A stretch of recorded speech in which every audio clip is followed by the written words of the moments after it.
Hello friends, this is Vikas Singh और आप सभी का स्वागत है आपके अपने YouTube channel together with maths by engineer Vikas Singh पे। फ्रेंड्स, आज हम लोग मैट्रिक्स का लास्ट टॉपिक डिस्कस करने वाले हैं, जहां हम लोग आज पढ़ने वाले हैं एलिमेंट्री रो और कॉलम ऑपरेशन ऑफ मैट्रिसेस, या तो उसी को हम लोग बोलते हैं ट्रांसफॉर्मेशन ऑफ मैट्रिसेस। और इसी के बेसिस पे हम लोग सीखेंगे कि कैसे किसी मैट्रिक्स का इनवर्स फाइंड आउट किया जा सकता है। तो ये आज का लास्ट टॉपिक है फ्रेंड्स। थ्योरेटिकल वे में बात करूँ तो ये आज का एंडिंग करने वाला टॉपिक है। इसके बाद हम लोग कुछ क्वेश्चंस वगैरह डिस्कस करेंगे, जहां हम लोग एनसीईआरटी के क्वेश्चंस देखेंगे और साथ साथ उन क्वेश्चंस को देखेंगे जो कि मेंस में आया हुआ है, मेंस में पूछा गया है। ठीक है, और मेंस के क्वेश्चन को देखने के बाद आपको एक चीज़ समझ में आ जाएगा कि जो कंसेप्ट हम लोगों ने पढ़ा है उन कंसेप्ट में से कहाँ से क्वेश्चन ज़्यादातर मेंस के सिलेबस में पूछे जाते हैं।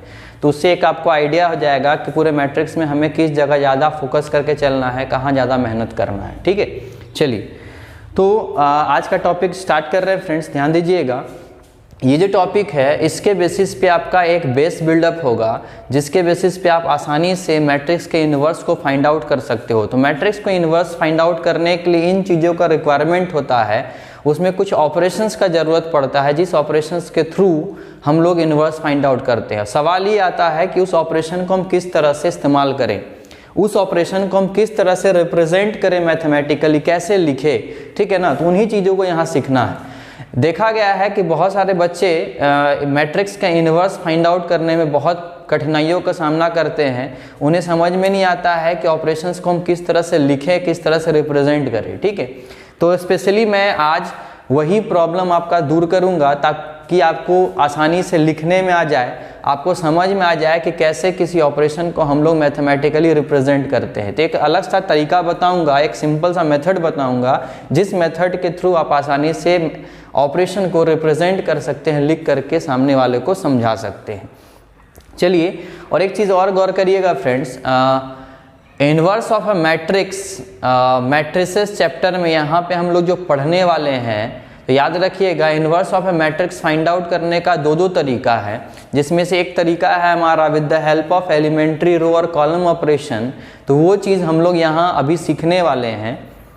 और एक और मेथड है inverse of a matrix find out करने का, जो कि adjoint of a matrix and determinant of a matrix के बेसिस पे फाइंड आउट होता है। तो वो तरीका फ्रेंड्स मैं अभी नहीं सिखाने वाला, वो तरीका हम लोग बात करेंगे नेक्स्ट चैप्टर में अपने, जो कि हमारा नेक्स्ट चैप्टर है डिटर्मिनेंट। उस डिटर्मिनेंट में कुछ और भी ऐसे टॉपिक आएंगे जो कि मैट्रिक्स से ही रिलेटेड हैं, मैट्रिक्स का ही टॉपिक है, लेकिन उन चीज़ों को मैं अभी फ़िलहाल नहीं समझा सकता, क्योंकि उसको समझने के लिए आपको डिटर्मिनेंट्स का बेसिक नॉलेज क्लियर होना चाहिए। ठीक है, तो अगर डिटर्मिनेंट्स का आपको बेसिक नॉलेज है तो ही जा कर के आप उन चीज़ों को समझ सकते हो। इसीलिए फ्रेंड्स मैं अभी उन चीज़ों को आपको नहीं बताने वाला, उन चीज़ों को हम लोग फिर से समझेंगे, बात करेंगे, लेकिन अपने नेक्स्ट चैप्टर में, अपने नेक्स्ट चैप्टर डिटर्मिनेंट में। ठीक है, तो हम लोग फिर से इन्वर्स ऑफ अ मैट्रिक्स निकालना सीखेंगे, लेकिन अभी जो सीखने वाले हैं ये एक अलग तरीका है, और डिटर्मिनेंट में हम लोग जो सीखेंगे वो अलग तरीका होगा। वो तरीका इसके कंपैरेटिवली आसान होगा। ठीक है ना, बट नॉलेज के पर्पज से बोर्ड एग्जाम्स के बेसिस पे हमें ये तरीका जानना जरूरी है, क्योंकि एग्जाम्स में क्वेश्चन बोल करके पूछा जाता है कि आपको किस मेथड का इस्तेमाल करके निकालना पड़ेगा। ठीक है ना, तो ध्यान दीजिए। तो उसके लिए पहले हम समझते हैं कि किस किस तरह के ऑपरेशंस का हमें काम पड़ता है इन्वर्स फाइंड आउट करने के लिए। तो इन ऑपरेशंस को पहले हम लोग समझते हैं। चलिए फ्रेंड्स, आज का लेक्चर स्टार्ट करते हैं और देखते हैं आज का टॉपिक क्या है। देखिए, हमारा जो आज का टॉपिक है वो है एलिमेंट्री ऑपरेशंस ऑफ मैट्रिसेस। ठीक है, एलिमेंट्री ऑपरेशंस ऑफ मैट्रिसेस का मतलब क्या होता है फ्रेंड्स? मैट्रिक्स में मौजूद एलिमेंट्स के ऊपर ऑपरेशंस लगाना। ठीक है ना, तो मैट्रिक्स में मौजूद एलिमेंट्स हम लोग आइडेंटिफाई कर सकते हैं या तो रो वाइज या तो कॉलम वाइज। ठीक है, अगर मैट्रिक्स में मौजूद एलिमेंट को हम आइडेंटिफाई कर सकते हैं रो और कॉलम वाइज, तो याद रखिएगा उस रो या तो कॉलम में मौजूद एलिमेंट्स पे हमें ऑपरेशन लगाना है, और ऑपरेशन लगाने के बाद उस मैट्रिक्स में कुछ ना कुछ चेंजेस हो जाएगा। इसीलिए यहाँ पे नाम दिया गया है टॉपिक का एलिमेंट्री ऑपरेशंस ऑफ मैट्रिक्स। इसको पूरी तरह से हम लोग बोलते हैं एलिमेंट्री रो और column operations of matrices. Matrix के रो या तो एलिमेंट में कॉलम में मौजूद एलिमेंट्स के ऊपर ऑपरेशंस लगाना, वो हम लोग सीखने वाले हैं, ठीक है। और मैंने एक चीज़ ये बताया फ्रेंड्स, जैसे ही हम कोई ऑपरेशन लगाते हैं मैट्रिक्स के एलिमेंट के ऊपर जो कि रो या तो कॉलम में मौजूद होता है, उन ऑपरेशंस को लगाने के बाद मैट्रिसेस में चेंजेस आ जाता है, मैट्रिक्स में बदलाव आ जाता है, मतलब एलिमेंट्स कुछ ना कुछ बदल जाता है। अगर मैट्रिक्स का एलिमेंट ही बदल गया या मैट्रिक्स का एलिमेंट का पोजीशन बदल गया तो इसके बेसिस में हम कह सकते हैं कि मैट्रिक्स में चेंज आ गया। That's why this topic is also named as transformation of matrices, ठीक है, कि मैट्रिक्स में ट्रांसफॉर्मेशन कैसे आ गया। तो ट्रांसफॉर्मेशन आना या एलिमेंट में चेंज लाना बात एक ही है, ठीक है ना, इसीलिए यहाँ पे टॉपिक का नाम इस तरह से दिखाई दे रहा है आपको, ठीक है। अब सवाल होता है कि कैसे चेंज लाएंगे, किस तरह से बदलाव लाएंगे उस एलिमेंट में जो कि रो या तो कॉलम में मौजूद है। तो उसके लिए हमें कुल मिलाकर के 3 ऑपरेशंस पढ़ने हैं फ्रेंड, जिन 3 ऑपरेशंस को हम लोग सीखेंगे, ठीक है ना, कि कैसे रिप्रेजेंट करना है, कैसे लिखना है, ठीक है। तो एक चीज़ याद रखिएगा फ्रेंड्स, मैं अगर किसी एलिमेंट में चेंज लाना चाहता हूं तो ये एलिमेंट या तो रो में मौजूद हो सकता है या तो कॉलम में, ठीक है ना। तो इट मीन्स हम अपने ऑपरेशन को या तो रो में अप्लाई कर सकते हैं या तो कॉलम में अप्लाई कर सकते हैं। तो ज़रूरत के हिसाब से अगर आपको लगता है कि रो में अप्लाई करके मेरा चेंजेस हो सकता है तो हम रो में अप्लाई करेंगे, अगर आपको लगता है कॉलम में अप्लाई करने से चेंजेस आ सकता है तो हम कॉलम में अप्लाई करेंगे। बट याद रखिएगा फ्रेंड्स, कोई एक ही चीज़ हमको लेकर के चलना, या तो रो ऑपरेशंस लेकर के चलो थ्रू आउट या तो कॉलम ऑपरेशन लेकर के चलो, ठीक है ना। जो भी करेंगे हम लोग कोई एक चीज़ अप्लाई करेंगे, लेकिन फिलहाल मैं आपको सिखाऊंगा कि रो वाइज कैसे लगाते हैं ऑपरेशन और कॉलम वाइज कैसे लगाते हैं। बात उसके बाद ज़रूरत के हिसाब से आपको जो लगेगा, रो का इस्तेमाल करना आप रो का इस्तेमाल करो, कॉलम ऑपरेशन का इस्तेमाल करना है तो आप कॉलम ऑपरेशन का इस्तेमाल करो, बट कोई एक। चलिए सीखते हैं। सबसे पहला ऑपरेशन क्या है फ्रेंड्स, ध्यान दीजिए। सबसे पहला ऑपरेशन लिखा गया है द इंटरचेंज ऑफ एनी 2 रोज और एनी 2 कॉलम्स। किसी भी 2 रो या तो किसी भी 2 कॉलम को इंटरचेंज करना। तो किसी भी 2 रो या किसी भी 2 कॉलम्स को इंटरचेंज करने का मतलब, तो कॉलम और रो आपको पता है कि मैट्रिक्स में रो किसको बोलते हैं और कॉलम किसको बोलते हैं। तो आप देख सकते हो ये मेरे सामने एक मैट्रिक्स दिखाई दे रहा है जिस मैट्रिक्स का नाम क्या है, ए है। और इस ए नाम के मैट्रिक्स में आप देख सकते हो 3 रो हैं फ्रेंड्स, मैंने दिखाया हुआ है R1 R2 और R3, और 3 कॉलम है C1 C2 और C3, ठीक है। तो मैंने बोला फॉर रो के लिए कैसे हम ऑपरेशन लगा सकते हैं। तो पहला ऑपरेशन क्या है, इंटरचेंज करना। कोई भी 2 रो या तो कोई भी 2 कॉलम को आपस में इंटरचेंज करना। तो मैंने ही बताया था या तो आप रो पे लगाओ या तो कॉलम पे लगाओ, रो कॉलम दोनों एक साथ नहीं होगा। रो और कॉलम पे एक साथ हम लोग ऑपरेशन परफॉर्म नहीं कर सकते, या तो हम पर्टिकुलर रो पे ऑपरेशन परफॉर्म कर सकते हैं या तो कॉलम पे, ठीक है। चलिए अगर मैं बात करूँ रो पे ऑपरेशन लगाने का, तो इंटरचेंज का मतलब क्या होता है ध्यान दीजिए। मान लो थोड़ा देर के लिए एक स्टूडेंट इस जगह खड़ा है और मैं इस जगह पे खड़ा हूँ, ठीक है। मैंने बोला कि हम दोनों एक दूसरे का पोजीशन इंटरचेंज करना चाहते हैं। इंटरचेंज करने का मतलब होता है कि मैं इसके पोजीशन पे चला जाऊंगा और ये मेरे पोजीशन पे आ जाएगा, ठीक है ना। अगर मैं इसके पोजीशन पे गया और वो मेरे पोजीशन पे आ गया, इट मीन्स हम लोगों ने एक दूसरे का पोजीशन इंटरचेंज कर लिया, ठीक है ना। अब इंटरचेंज का मतलब आप ये मत समझना कि ये मेरे पोजीशन पे आ गया और मैं अपने घर चला गया, ठीक है ना, जी नहीं। इंटरचेंज मतलब एक दूसरे के पोजीशन को ऑक्युपाई करना, वैकेंट नहीं होना कहीं भी। पोजीशन किसी का भी वैकेंट नहीं जाएगा, खाली नहीं जाएगा, मतलब एक दूसरे को पोजीशन को ऑक्युपाई करना मस्ट है। इसी को हम लोग बोलते हैं इंटरचेंज, ठीक है। तो अगर मैंने बोला कि रो, कोई भी 2 रो को हम इंटरचेंज कर सकते हैं ऑपरेशंस के थ्रू, तो ये इंटरचेंज बोलने का मतलब मैथमेटिकली कैसे रिप्रेजेंट करें। तो मैंने तो बोल दिया कि आप R1 और R2 को इंटरचेंज कर दो। तो R1 बोलने का मतलब ये पूरा क्या है फ्रेंड्स, R1, और ये पूरा क्या है R2। तो इस R1 को आपने उठाया R2 की जगह रख दिया और R2 के सारे एलिमेंट्स को उठाया और R1 की जगह रख दिया, इंटरचेंज हो गया। ये तो बोलने की बात थी, बोल दिया और कर दिया, ठीक है ना। बट मैथमेटिकली कैसे रिप्रेजेंट करूं इस चीज़ को, तो इस चीज़ को रिप्रेजेंट करने के लिए ध्यान दीजिए, मैथमेटिकली लिखने का तरीका बताया गया है R1 इंटरचेंज विथ R2।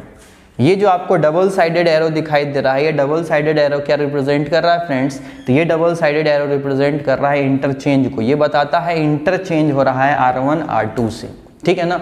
तो यही चीज़ रिप्रेजेंटेशन हमें सीखना है कि किस तरह से हमें ऑपरेशंस को रिप्रेजेंट करना है, मैथमेटिकली कैसे सामने वाले को समझाना है। ध्यान दीजिए, अगर ये R1 R2 से इंटरचेंज हो रहा है तो ध्यान दीजिएगा क्या हुआ। तो ये R1 R2 से मैंने इंटरचेंज किया, ध्यान दीजिए, तो R1 ये आपको दिख रहा है, R2 ये आपको दिख रहा है। तो क्या R3 में कोई चेंजेस आ रहा है फ्रेंड्स? नहीं। जिसमें चेंज नहीं आ रहा चुपचाप उसको आप लिख दो 3, 9 और 6। ये R3 में कोई चेंजेस नहीं आया, बट चेंज किस में आया? R1 और R2 में। तो R1 को मैंने R2 से इंटरचेंज किया, तो इट मीन्स R1 उठ करके R2 की जगह चला जाएगा, तो यह आ जाएगा 1 0 5, और R2 चला जाएगा किसकी जगह पे? R1 की जगह पे, तो यहाँ आ जाएगा 2 8 और 7। तो आप देख सकते हो क्या ये सेम मैट्रिक्स दिख रहा है क्या?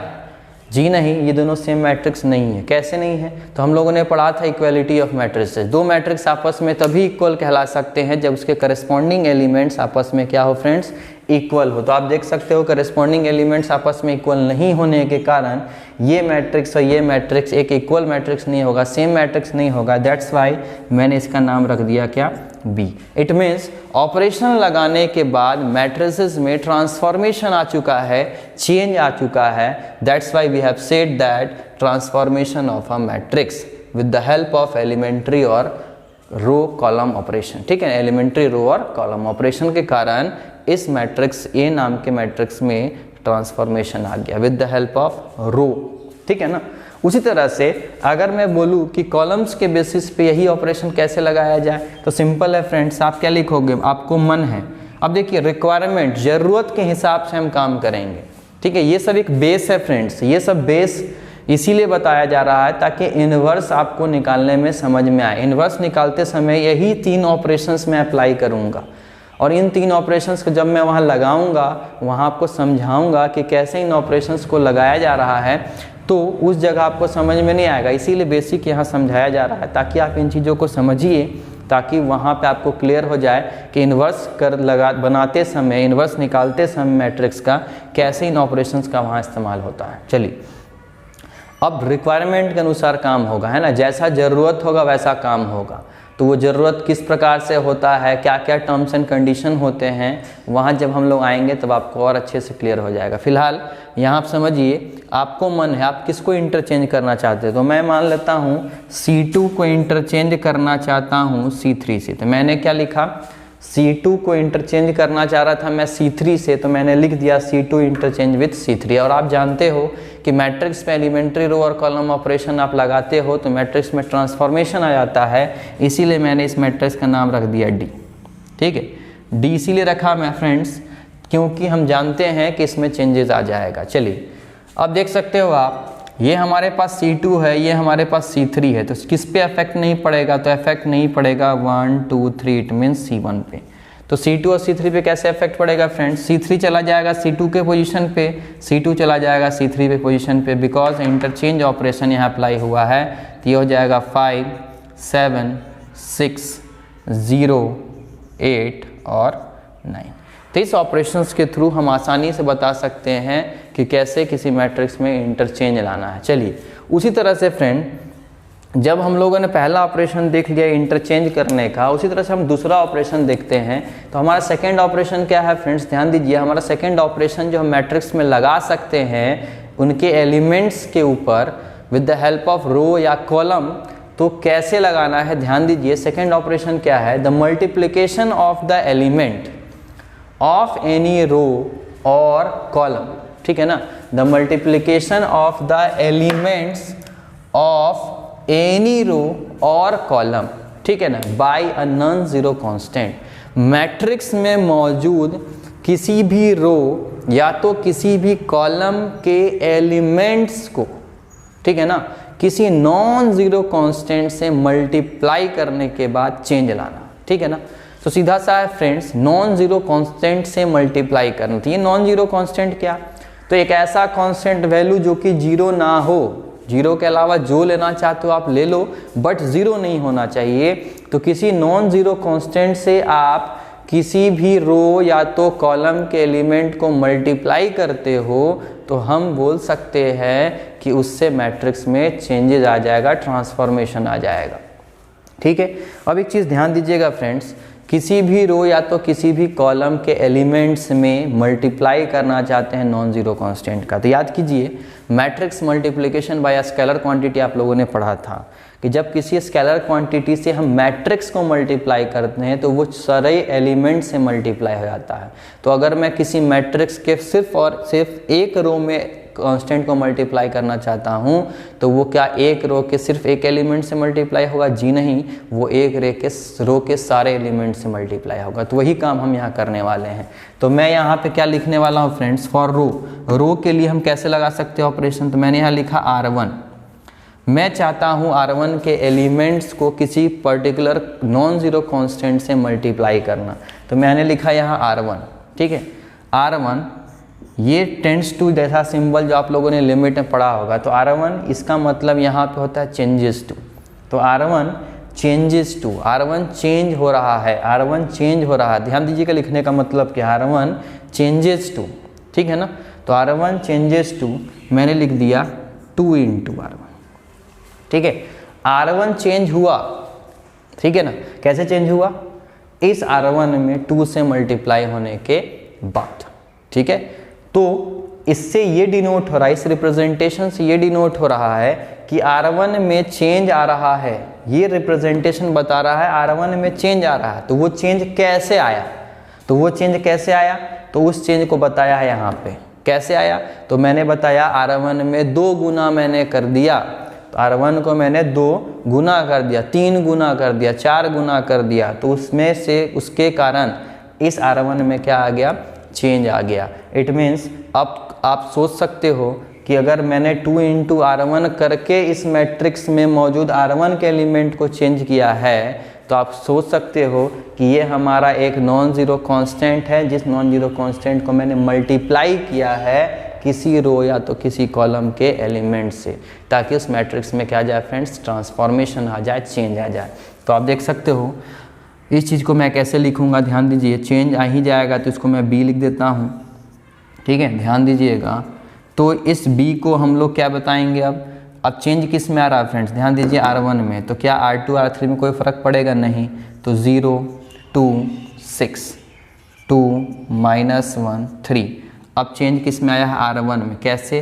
R1 को 2 गुना करके। तो 2 1 ज़ा 2, 2 3 ज़ा 6 और 2 5 ज़ा 10। तो आप देख सकते हो R1 में चेंज आ चुका है by multiplying 2 to all the elements of the first row. ठीक है, मल्टीप्लाई करने के बाद चेंज आया। आप देख सकते हो मैट्रिक्स में चेंज आ चुका है, इसलिए मैंने इसका नाम रख दिया B। सेम उसी तरह से कॉलम पे भी आप ऑपरेशन परफॉर्म कर सकते हो। तो आप लोग मान लो मैंने लिया C3 को मैं चेंज करना चाहता हूँ। कैसे लिखा मैंने? C3 changes to. अब C3 को चेंज करना चाहता हूँ किसी नॉन ज़ीरो कांस्टेंट से मल्टीप्लाई करके। तो मैंने C3 को बताया कि ये चेंज होना चाहता है। कैसे चेंज आया, कैसे चेंज हुआ, तो वो यहाँ बताना कैसे चेंज हुआ। तो मैंने मान लो लिख दिया -3 इंटू C3।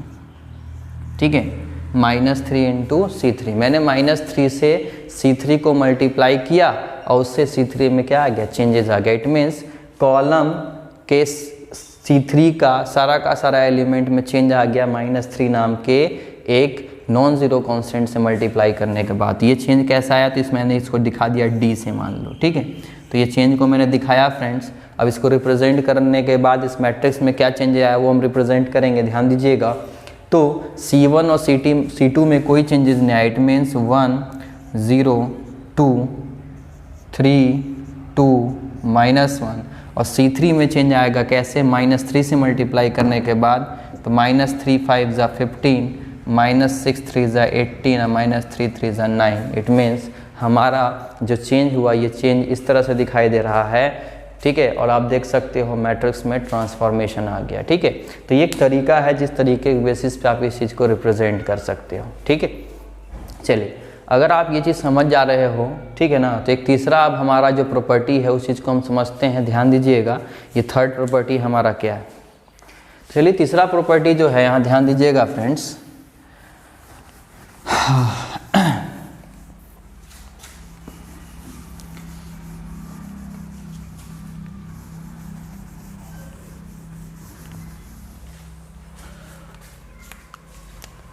थर्ड प्रॉपर्टी क्या है?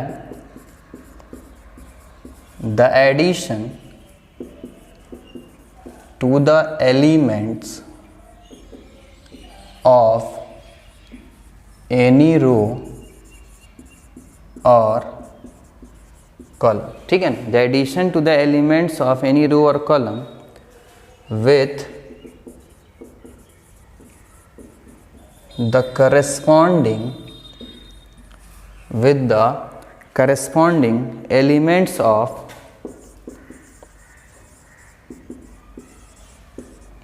any other row or column, ठीक है, of any other row or column multiplied by a non-zero constant, ठीक है।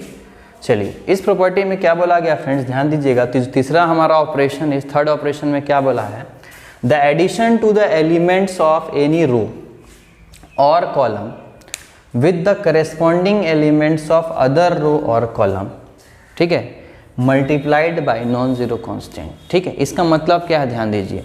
इसका मतलब है किसी मैट्रिक्स में, ध्यान दीजिएगा, इसका मतलब क्या है फ्रेंड्स, तो इसका मतलब है किसी मैट्रिक्स में मौजूद, ठीक है, किसी मैट्रिक्स में मौजूद जो भी हमारा रो है, उस रो के एलिमेंट को किसी दूसरे रो के एलिमेंट से जोड़ना, ठीक है ना। ध्यान दीजिएगा क्या मैं बोल रहा हूँ, किसी मैट्रिक्स में मौजूद किसी रो या तो किसी कॉलम, ठीक है, या तो किसी रो या तो किसी कॉलम के एलिमेंट्स को जोड़ना किसी दूसरे रो के एलिमेंट्स के साथ। और जुड़ता कैसे है, करेस्पॉन्डिंग एलिमेंट्स एक साथ, ठीक है। ये करेस्पॉन्डिंग का क्या है मतलब बताऊंगा, ठीक है।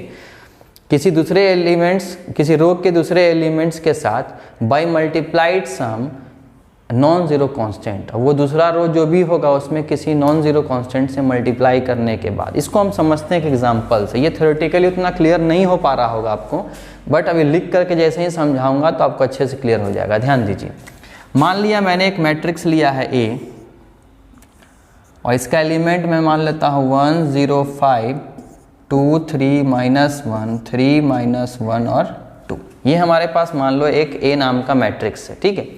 और इस A नाम के मैट्रिक्स में ये थर्ड ऑपरेशन के थ्रू कुछ चेंजेस लाना चाहता हूँ, ट्रांसफॉर्मेशन लाना चाहता हूँ। कैसे आएगा ध्यान दीजिए, देखिए, तो मैं मान लेता हूँ R1 में चेंज लाना चाहता हूँ। किस में लाना चाहता हूँ फ्रेंड्स, R1 में। देखिए फ्रेंड्स, मैंने क्या बताया, जिसमें आप चेंज लाना चाहते हो उसको आप इधर लिखो। तो मैंने लिख दिया R1 में चेंज लाना चाहता हूँ। तो वो चेंज आएगा कैसे, तो वो चेंज आएगा मतलब होगा कैसे, वो कहाँ दिखेगा, यहाँ पे दिखेगा, ठीक है ना। तो ये चेंज कैसे दिखेगा, तो यहाँ बताया, the addition to the element of any row और column with the corresponding elements of other row. तो इसमें चेंज लाने के लिए मैंने क्या किया, R1 में जोड़ दिया R2 को उसमें 2 गुना करके। अब देखिए इसी चीज को यहाँ पे समझाया गया है, the addition to the elements of any row with the corresponding elements of any other row multiplied by any non zero constant, ठीक है ना। इस R1 में मैंने R2 को जोड़ा और R2 को 2 गुना कर दिया, ठीक है। तो R2 को दुगना करने के बाद मैंने R1 को उसमें जोड़ दिया और जोड़ने के बाद जो चेंजेस आया उस चेंज को मैंने दिखा दिया किस में, R1 में। तो ध्यान दीजिए इस चीज़ को कैसे समझना है, ठीक है ना।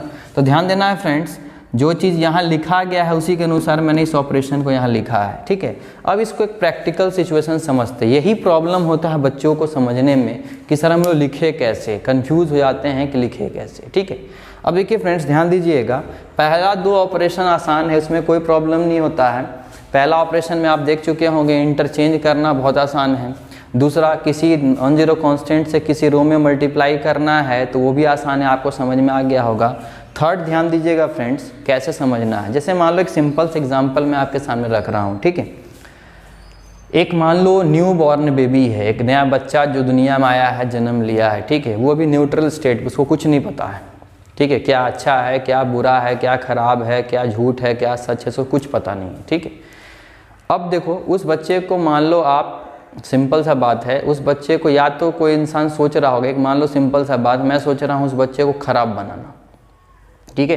मैं उस बच्चे को क्या सोच रहा हूँ, खराब बनाना, बुरा से बुरा इंसान बनाना। अगर उस बच्चे को चाहता हूँ तो क्या करना पड़ेगा फ्रेंड्स, उसके लिए उस बच्चे को हम एक गलत इन्वायरमेंट में डालेंगे। बोलने का मतलब, अगर कोई चीज़ अपने आप को बदलना चाहता है या किसी को हम बदलना चाहते हैं तो उसको बदलने के लिए हमें उसको सामने लाना पड़ता है, ठीक है। उस बच्चे को अगर हम खराब बनाना चाहते हैं तो खराब बनाने के लिए उसे हमें कहाँ लाना पड़ेगा, सामने लाना पड़ेगा। मतलब उस बच्चे में अगर हम चेंजेस लाना चाहते हैं तो चेंजेस लाने के लिए उसे हमें आगे लाना पड़ेगा। कहाँ लाना पड़ेगा, तो एक गलत इन्वायरमेंट में लाना पड़ेगा, ठीक है। खराब बनाना है तो खराब बुरा तभी हो सकता है जब वो किसी के संपर्क में आएगा। तो सामने तो आ गया फ्रेंड्स, ठीक है। बुरा बनना चाहता था तो वो सामने आया, और सामने आने के बाद किसी लोगों के संपर्क में आ गया, या तो उनसे दोस्ती करके संपर्क में आ गया या तो दुश्मनी करके संपर्क में आएगा, ठीक है। यहाँ दोस्ती दुश्मनी का मतलब एडिशन सब्ट्रैक्शन, ध्यान दीजिएगा। यहाँ दोस्ती को मैंने प्लस बोला और दुश्मनी को मैंने माइनस बोला, ध्यान दीजिएगा, ठीक। चलिए तो अगर कोई चीज़ अपने आप को बदलना चाहता है तो हमें उसे सामने लाना पड़ता है। सामने लाने के बाद हमें उस एनवायरनमेंट के बुरे लोगों से या तो दोस्ती करना पड़ता है, मतलब एडिशन करना पड़ता है, या तो उन्हीं के साथ हमें दुश्मनी करना पड़ता है, मतलब सब्ट्रैक्शन करना पड़ता है, ठीक है। दोस्ती को और ज़्यादा बढ़ाना है तो उस दोस्ती को दुगना तिगुना 4 गुना 5 गुना करके अपने साथ जोड़ लो, ठीक है। और दुश्मनी को और बढ़ाना है तो उस दुश्मनी को 2 गुना 3 गुना 4 गुना 5 गुना करके और सब्ट्रैक्ट कर लो अपने से, ठीक है।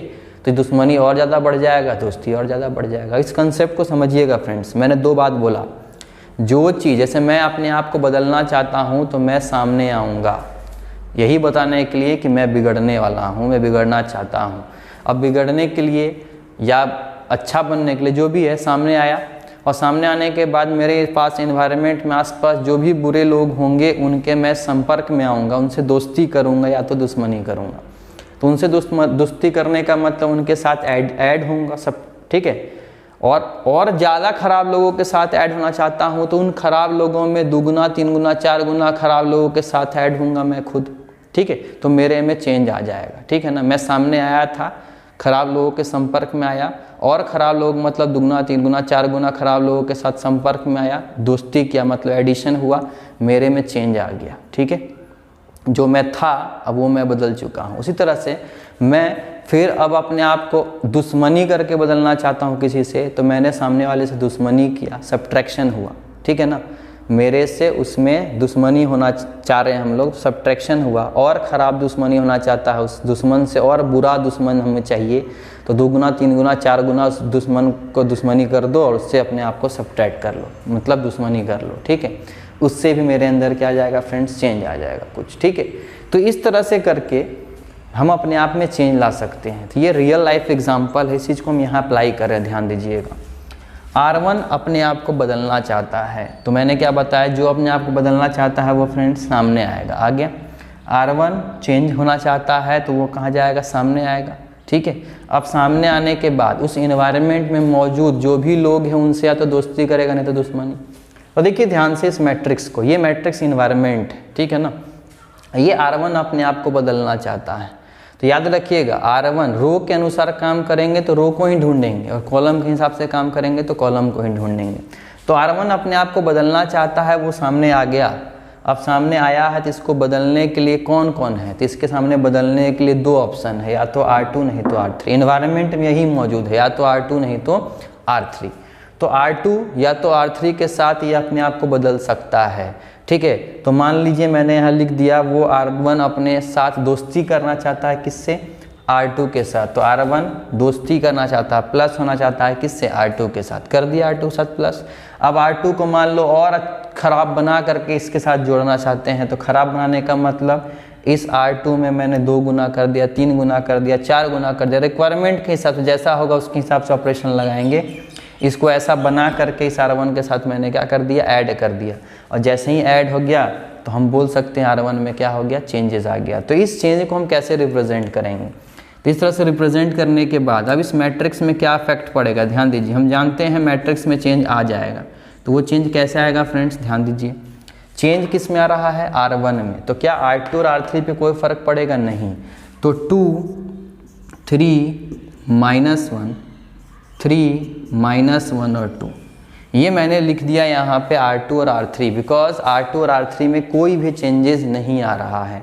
जिसमें चेंज नहीं आ रहा है उसको वैसे ही लिख दो, और जो चेंज होना चाहता है तो वो कैसे चेंज होना चाहता है ये रिप्रेजेंट कर रहा है। कैसे? तो R2 को दुगना करके इस R1 से जोड़ दो। तो याद रखिएगा फ्रेंड्स, कोई चीज़ जुड़ता घटता कैसे है, करस्पॉन्डिंग एलिमेंट। तो ये R1 का एलिमेंट है 105 और ये R2 का एलिमेंट है 2 3 -1। जुड़ेगा तो पहला पहला से, दूसरा दूसरा से, तीसरा तीसरा से, करस्पॉन्डिंग पार्ट्स आपस में जुड़ते हैं, याद रखिएगा। तो याद रखिए कैसे, R1 + 2R2। तो बॉडमास के रूल को अगर फॉलो करेंगे तो पहले इस R2 को 2 से मल्टीप्लाई करो। इससे जस्ट पहले वाले में हम लोग मल्टीप्लिकेशन ही सीखे थे, याद कीजिए, वहाँ वही कंडीशन चला, जो बदलना चाहता है सामने आएगा, ठीक है ना, वही कंसेप्ट वही लॉजिक है। तो इसको हम लोग पहले दुगना करेंगे। तो दुगना करेंगे तो ये 2 2 4 हो जाएगा और R1 जुड़ेगा तो 4 + 1 मीन्स 5। ये भी 2 3 6 हो जाएगा, प्लस 0 कितना हो जाएगा फ्रेंड्स 6। ये 2 × -2 मीन्स -2 × -1 मतलब -2 -2 + 5 कितना फ्रेंड्स 3। तो आप देख सकते हो ये हमारा मैट्रिक्स ए में बदलाव आ गया, चेंज आ गया with the help of this operation, ठीक है। चलिए ये तो रो के हिसाब से हो गया। कॉलम के हिसाब से मैं मान लेता हूँ C2 में चेंज लाना चाहता हूँ। तो मैंने कैसे बताया था फ्रेंड, जो अपने आप को बदलना चाहता है वो सामने आएगा, आ गया सामने। अब ये किसी के साथ जुड़ेगा नहीं तो घटेगा। चलिए इस बार घटा के देखते हैं, माइनस, ठीक है, C1 कर दिया, ठीक है। और C1 को मैं मान लो और बुरा करना चाहता हूँ तो दुगना तिगुना करूँगा, नहीं करना है छोड़ दो, C2 - C1 करो, सिंपल है, कोई प्रॉब्लम नहीं। तो C2 में चेंज लाना चाहते हैं कैसे, वो C2 अपने आप में C1 को क्या कर लेगा, घटा लेगा। तो फ्रेंड्स मान लेते हैं चेंज आ गया, तो मैट्रिक्स में चेंज आया होगा, इट मीन्स हम बोल सकते हैं ये चेंज आ किस में रहा है, तो ये चेंज आ रहा है C2 में। और वो चेंज आ कैसे रहा है फ्रेंड्स, C2 - C1 करके। जो बदलना चाहता है वो सामने आएगा। तो जो बदलना चाहता था वो सामने आया, और सामने आने के बाद इसके पास ऑप्शन या तो C1 है नहीं तो C3। तो मैंने किसका सहारा लिया है, C1 का, ठीक है। जोड़ घटाओ कुछ भी कर सकते हो। चलिए तो ये मैट्रिक्स अपने आप में चेंजेस लाया, तो चेंजेस आया C2 में, तो C1 और C3 पे कोई फर्क नहीं पड़ेगा। इट मीन्स 1 2 3 5 -1 और 2 ये चेंज आ गया। अब सॉरी, ये जो चेंजेस नहीं आया वो मैंने लिख दिया, और चेंज किस में आ रहा है, C2 में। तो C2 में चेंजेस आ रहा है कैसे फ्रेंड्स, C2 - C1 करके। तो ये देखिए C2 और ये C1 करस्पॉन्डिंग एलिमेंट सब्ट्रैक्ट होंगे। C2 - C1, 0 - 1 मतलब -1, 3 - 2 मतलब 1, -1 - 3 मतलब -4। तो इस तरह से हम लोग बोल सकते हैं कि इन ऑपरेशंस के through, in 3 types of operations के थ्रू मैट्रिक्स में कैसे ट्रांसफॉर्मेशन ला सकते हैं, और यहाँ ट्रांसफॉर्मेशन लाने के लिए एलिमेंट्री रो और कॉलम ऑपरेशन को कैसे रिप्रेजेंट करना है, कैसे दिखाना है सामने वाले को मैथमेटिकली, वो बताने का तरीका था फ्रेंड्स। और इसी चीज़ों का हम लोग इस्तेमाल करेंगे friends inverse of A matrix find out करने के लिए। तो हम लोग फिर अब बात करते हैं फ्रेंड्स इन्वर्टिबल मैट्रिक्स या इन्वर्स ऑफ ए मैट्रिक्स क्या होता है, और इन्वर्स ऑफ ए मैट्रिक्स हम लोग किस तरह से फाइंड आउट कर सकते हैं। तो चलिए पहले आप इन चीज़ों को अच्छे से लिख लीजिए। आप पीछे बैक करके पहला भी जो आपके पहला ऑपरेशन था आप उसको लिख लें, फिर सेकेंड और थर्ड ऑपरेशन लिखने के बाद इस चीज़ को समझ ले अच्छे से। फिर हम लोग आते हैं अब नेक्स्ट जो हमारा इन्वर्टिबल मैट्रिक्स है उसको समझते हैं और कैसे फाइंड आउट होता है उसको देखते हैं। फ्रेंड्स तब तक इसको आप लिख लें, फिर आगे कंटिन्यू करते हैं। चलिए फ्रेंड्स आते हैं अब आपके अपने टॉपिक पे। हमारा टॉपिक अभी क्या है फ्रेंड्स, इन्वर्टिबल मैट्रिक्स, ठीक है। इन्वर्टिबल मैट्रिक्स ऐसी को हम लोग बोलते हैं इन्वर्स ऑफ अ मैट्रिक्स, ठीक है। तो हम लोग यहाँ सीखेंगे कि इन्वर्स ऑफ अ मैट्रिक्स कैसे फाइंड आउट किया जाता है, लेकिन उससे पहले हम लोग सीखेंगे कि इन्वर्स ऑफ अ मैट्रिक्स का मतलब क्या होता है, ठीक है। तो पहले हम लोग समझते हैं कि इन्वर्टिबल मैट्रिक्स है, इन्वर्स ऑफ अ मैट्रिक्स का मतलब क्या है, फिर सीखेंगे कि क्या एल्गोरिदम है जिस एल्गोरिदम के बेसिस पे किसी मैट्रिक्स का, किसी स्क्वायर मैट्रिक्स का इन्वर्स फाइंड आउट किया जा सकता है। याद रखिएगा फ्रेंड्स, मैंने एक शब्द बोला, स्क्वायर मैट्रिक्स का इन्वर्स फाइंड आउट किया जा सकता है। रेक्टेंगुलर मैट्रिक्स का इन्वर्स फाइंड आउट नहीं होता है। हमेशा इन्वर्स अगर फाइंड आउट होता है तो वो किसी न किसी स्क्वायर मैट्रिक्स का ही फाइंड आउट होगा, ये चीज़ याद रखिएगा, ठीक है। चलिए स्टार्ट करते हैं। इन्वर्टिबल मैट्रिक्स या इन्वर्स ऑफ अ मैट्रिक्स का मतलब क्या है पहले वो देखते हैं। देखिए, if A square matrix A, मान लेते हैं कि स्क्वायर मैट्रिक्स क्या, कैपिटल ए है, जिसका ऑर्डर मान लेते हैं n, ठीक है। अब आपको इतना तो समझ में आ ही गया होगा, हम लोगों ने मैट्रिक्स में शुरू से पढ़ा हुआ है इन चीज़ों का मतलब लिखने का क्या होता है। तो ये चीज़ आई थिंक आई होप आपको समझ में आ गया होगा, ठीक है। तो एक स्क्वायर मैट्रिक्स लिया गया है ए नाम का, जिसका ऑर्डर क्या है n, ठीक है। Then and there exist another square matrix B of the same order, ठीक है। मतलब ओवरऑल देखा जाए तो हम लोगों ने ए और बी नाम का दो स्क्वायर मैट्रिक्स लिया, जिन दोनों स्क्वायर मैट्रिक्स का ऑर्डर क्या है, सेम। मतलब अगर ए का ऑर्डर 3x3 है तो बी का भी ऑर्डर क्या होना चाहिए फ्रेंड्स, 3x3 ही होना चाहिए, ठीक है ना।